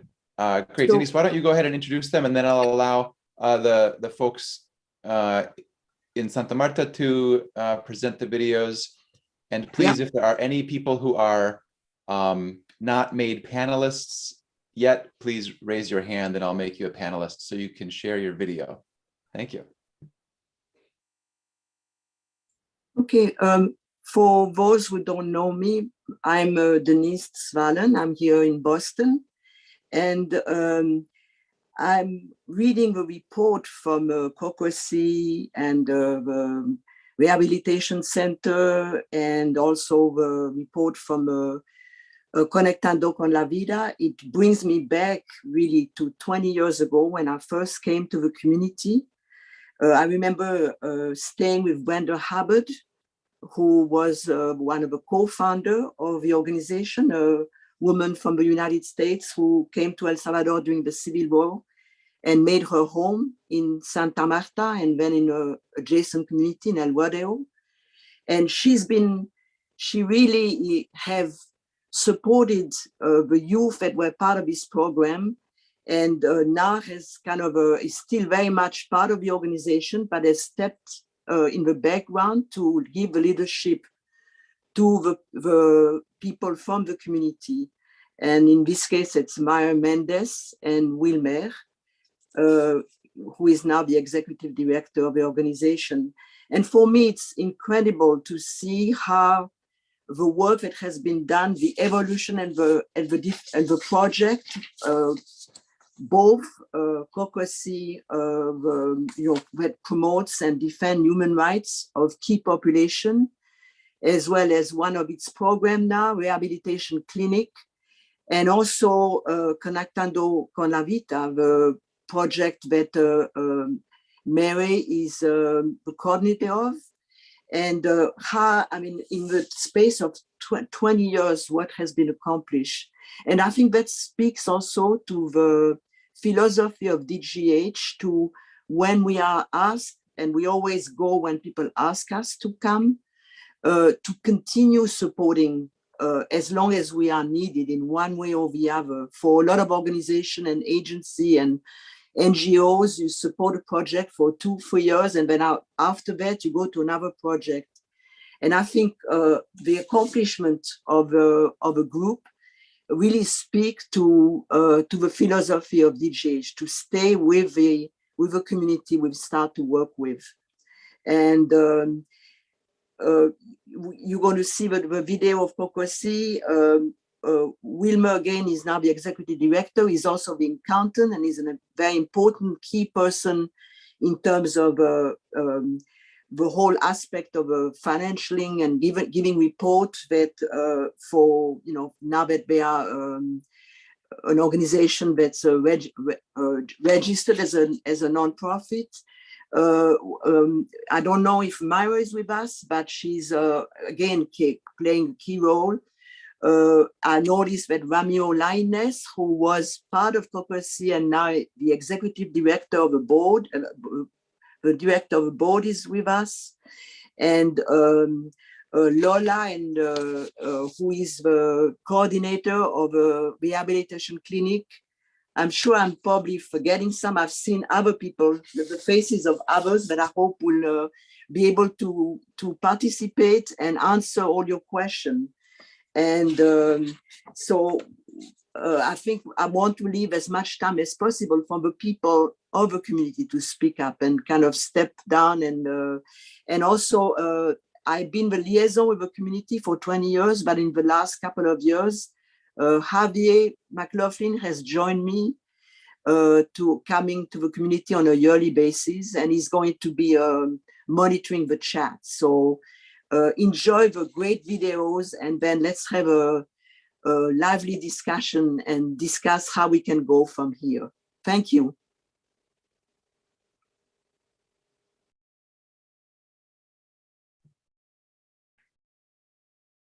Okay, I'll go ahead and present the COCOSI video first, and then we'll have an opportunity to hear from some of the representatives from COCOSI.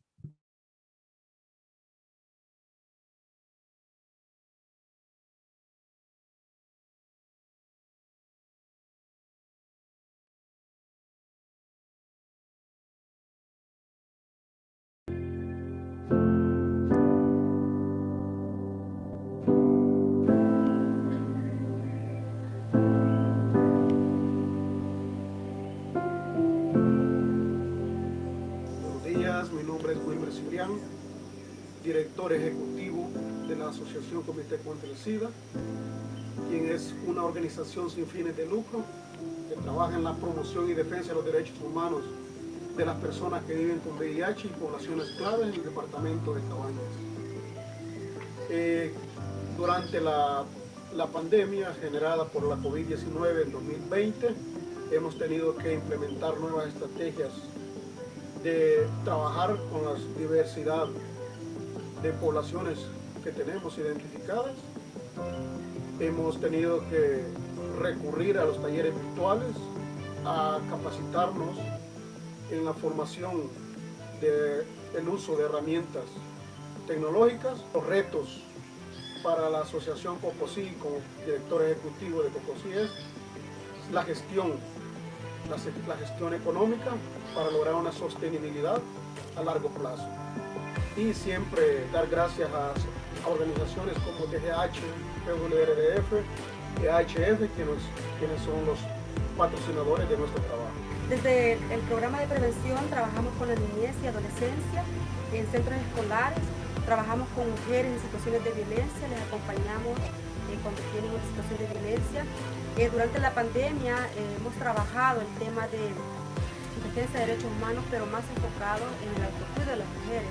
Sabíamos que era una situación complicada para todas las mujeres, entonces abordamos, después que quitaron la cuarentena, trabajar el tema de autocuidado con las mujeres en coordinación con otras organizaciones. Mi nombre es Carmen Jovel, actualmente soy parte del área de acompañamiento.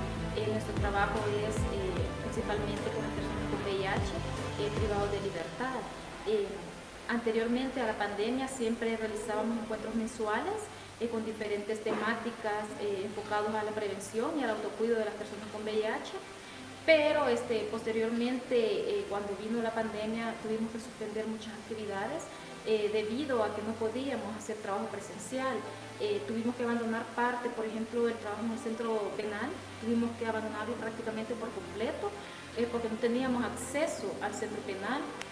Con respecto a los grupos de apoyo que manejamos fuera del centro penal, fue un poco más accesible realizar el trabajo, ya que se entregó medicamento a domicilio a las personas porque no podían acercarse a los establecimientos de salud y a los hospitales del país, en coordinación también con las unidades de salud de los diferentes lugares en donde residían las personas. También se les apoyó a estos grupos con canastas básicas. Esto fue un apoyo o una coordinación que se hizo con otras instituciones, como por ejemplo Plan Internacional, que apoyó, incluso apoyaron con un bono económico a diferentes personas del grupo de apoyo de Cojutepeque y de... I apologize. I'm pausing the video for a moment. A message to our interpreters. I think the Spanish and English channels are reversed.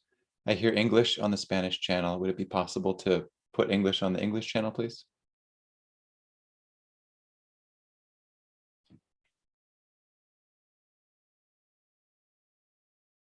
Okay, thank you. Entonces eso fue un gran apoyo, podemos decirlo así, para estas personas que muchas de ellas viven del comercio informal o de las ventas informales y pues la pandemia les pegó aún más fuerte. Eso fue uno de los trabajos que se realizaron desde la asociación, debido a que, como lo mencionaba anteriormente, no pudimos hacer trabajo presencial, ya que las personas son personas, la mayoría adultas, que no tienen acceso a la tecnología, a un teléfono inteligente, a internet. Entonces, esos fueron como obstáculos que limitaron el poder llevar el trabajo de acompañamiento de manera digital. Luego de más de un año de vivir con esta pandemia que nos afectó a nivel mundial, este año hemos retomado algunas actividades. Por ejemplo, nos reunimos ya con el director del centro penal y con las instituciones que trabajan el tema de VIH para trabajar un pequeño plan y poder llevarlo a cabo dentro del centro penal. Ya tuvimos la primera reunión con los grupos de apoyo para poder hacer un diagnóstico sobre aquellas temáticas que hay que reforzar y que debemos trabajar este año. Mi nombre es Fausto Gámez, soy actualmente el coordinador del colectivo Brisas del Campo de la Asociación Cocosí. Nacimos en el 2018 como parte del trabajo que Cocosí venía haciendo con la población género no binario en nuestro departamento, y surgimos a iniciativa pues de visibilizarnos como población género no binario y de esa manera también empoderar, ¿verdad?, a la población que pertenece a nuestro grupo a la defensa de los derechos humanos que como población tenemos. Entonces llevamos 4 años de estar trabajando este trabajo, que ha sido muy importante porque hemos tratado la manera de visibilizarnos a nivel del departamento de Cabañas, porque somos el primer grupo en tener conformado, ¿verdad?, a personas de la comunidad de Santa Marta, pero a través del trabajo que hemos hecho durante estos 4 años hemos logrado incorporar a personas del municipio de Victoria y también del municipio de Sanzutepeque. La metodología que se utiliza con el grupo Brisas del Campo es que se imparte un convivio por mes, donde se realizan diferentes temas. Durante la pandemia se dejó de trabajar por 6 meses de forma presencial, pero siempre se estuvo coordinando, ¿verdad?, con el grupo, brindándoles información. También se gestionaron 2 canastas de víveres debido a la situación que estaba afectando a todo el país y específicamente al grupo, ¿verdad? Donde muchos de ellos se quedaron sin sus empleos. Luego de la pandemia se retomaron los convivios donde se trabajó un tema cada mes. Dentro de estos, el tema de VIH, la fotografía como herramienta para la defensa de derechos humanos y se grabaron cuñas radiales. También se ha desarrollado un foro comunitario y luego se participó en la marcha del orgullo gay. Los retos que se tienen, ¿verdad?, para el grupo es que el grupo sea más grande porque actualmente solo forman parte del grupo 18 personas. Entonces, verdad que se puede hacer a nivel de todo el departamento. Otro es que el grupo sea autosostenible y que haya un mayor liderazgo dentro del grupo. Prevenir el embarazo a temprana edad comienza desde casa. Padres de familia o cualquier responsable de los adolescentes, es su responsabilidad cuidarnos y protegernos de un embarazo.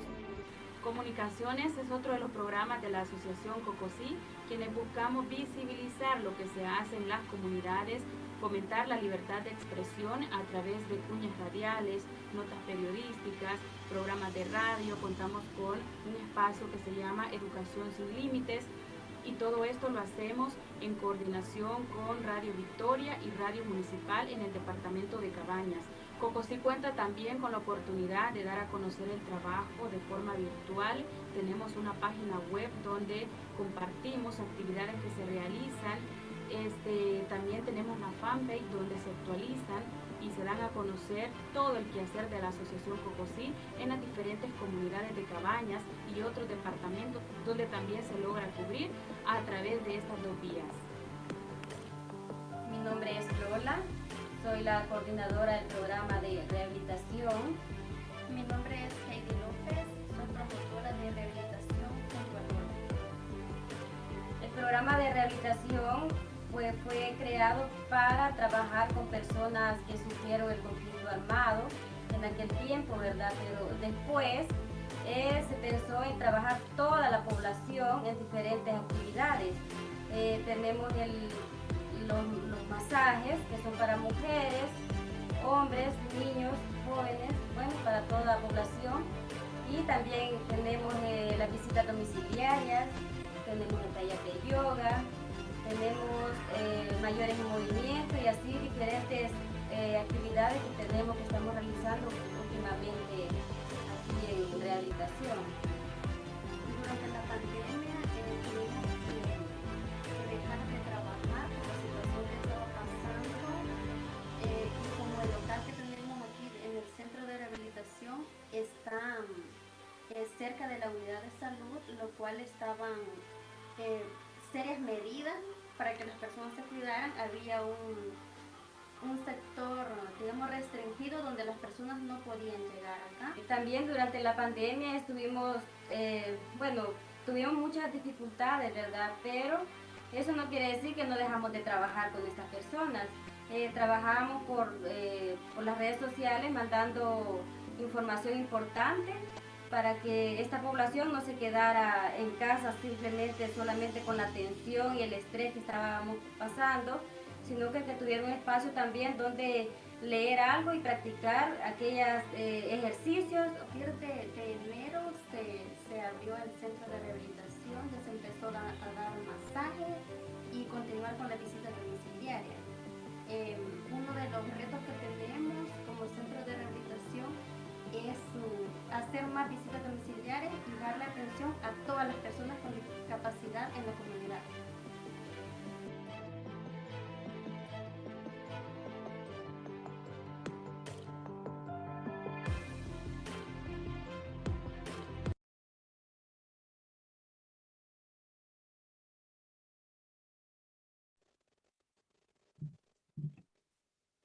Okay, thank you to the members of COCOSI.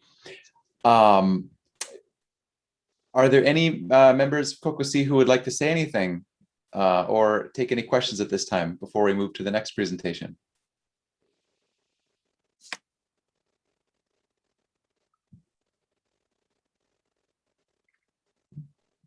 Wilmer, Ramiro. Hola, hola, Buenos días o buenas tardes. Francisco, un gusto Hola, Wilmer. saludarles desde Cocosí, a todo el equipo de DGH, a toda la junta directiva.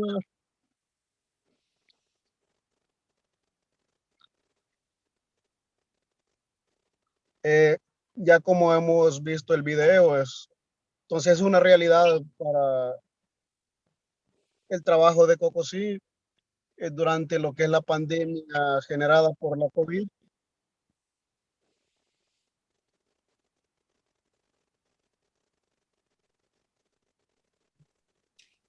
Hemos tenido que emigrar o hacer uso de la tecnología para poder también trabajar con las juventudes, con mujeres, con las poblaciones que son beneficiarias de los proyectos que estamos ejecutando en las comunidades rurales. Ha sido bastante factible y también el apoyo que siempre hemos tenido de parte de como DGH, AHF también, que es una organización estadounidense, quien nos ha estado apoyando para trabajar con personas con VIH, ya que también con ese financiamiento hemos podido llevar los medicamentos hasta el domicilio. Claro que ha sido una coordinación directa con el hospital, con los hospitales, tanto de Cojutepeque como de Sensuntepeque, y con el Ministerio de Salud, con la encargada del Programa Nacional del VIH, así como también con los médicos y promotores de cada clínica. Entonces ha sido un trabajo coordinado, un trabajo en alianzas, ya que para hoy en día, para poder trabajar y poder llevar el trabajo de la mano, se requiere lo que es el trabajo en coordinación, el trabajo mancomunado con otras organizaciones de sociedad civil, como también instituciones de gobierno, para poder hacer frente a las violaciones de derechos humanos que sufren las poblaciones con las que trabajamos, como son personas con VIH, privados de libertad, mujeres en situación de violencia, niñez y adolescencia. Entonces, se requiere de ese trabajo en alianzas estratégicas. Y siempre ha sido gracias también al trabajo, al apoyo incondicional de DGH y de voluntarios que hemos tenido también de parte de DGH, que han venido a fortalecer el trabajo de Cocosí. Entonces. Gracias, Wilmer. Un gusto Bueno, verte. Francisco, ahí estamos. No sé si, gracias. No sé si Ramiro, Lola también, Lola está presente, ella puede hablar también por rehabilitación. Mayra también está presente, no sé si ellos pueden también dar sus opiniones, entonces sería importante también. Gracias. Maybe people have specific question for you guys, and if you have questions, you can put them in the chat, or maybe you can think about it. We can have it after the other presentation, because we still have Ermelinda's presentation. So, maybe I should, Alex, is this a time for me to introduce Ermenegilda? Yeah, that would be great. Thanks, Denise. Yeah. So Ermenegilda Argueta is the coordinator of a project Conecto con la Vida, which we've been supporting for the last, I think it's 4 years now. And it's she graduated from the National University with a degree in clinical psychology. And up till a year and a half ago, she was employed at the Ministry of Health Clinic in the mental health department in Cabañas, but then opportunity opened for her to work as the clinical psychologist in the local clinic in Santa Marta, which is really fabulous. But her work goes beyond her, her occupation with the Ministry of Health on weekends, in evenings, and she now has worked closely with another graduate in clinical psychology, Oneida, to organizing a different program. Initially, the focus was addressing the trauma of a civil war among people who had been directly affected and their family. But since then, it's been, to me, incredible, the ability to kind of address problem as they present it themselves. And you'll see that in the video that she's going to present. And, you know, the flexibility, the way to adapt to the needs. And I think it's best now to have her present the video, and then we can have a, you know, discussion. One thing I forgot to mention, I want to mention Psychologie pour el Populi, psychologue for del mundo, of the world, from Italy. These are people that were friends of mine from the 60s in Europe and joined us. They were interested to support, to do international work, and they came, I think it's about 14 years ago, and has played a key role both with a rehabilitation clinic in terms of providing training and support, as well as with the project of Mere Conectando con la Vida. So I stop talking here, and maybe we can put the video on and then continue the discussion and see if people have questions. Thank you, Denise. And I will just point out that we are recording this General Assembly so that people who could not participate would have the opportunity to see it, because this video does contain individuals and because mental health is a sensitive subject. Mere has asked that we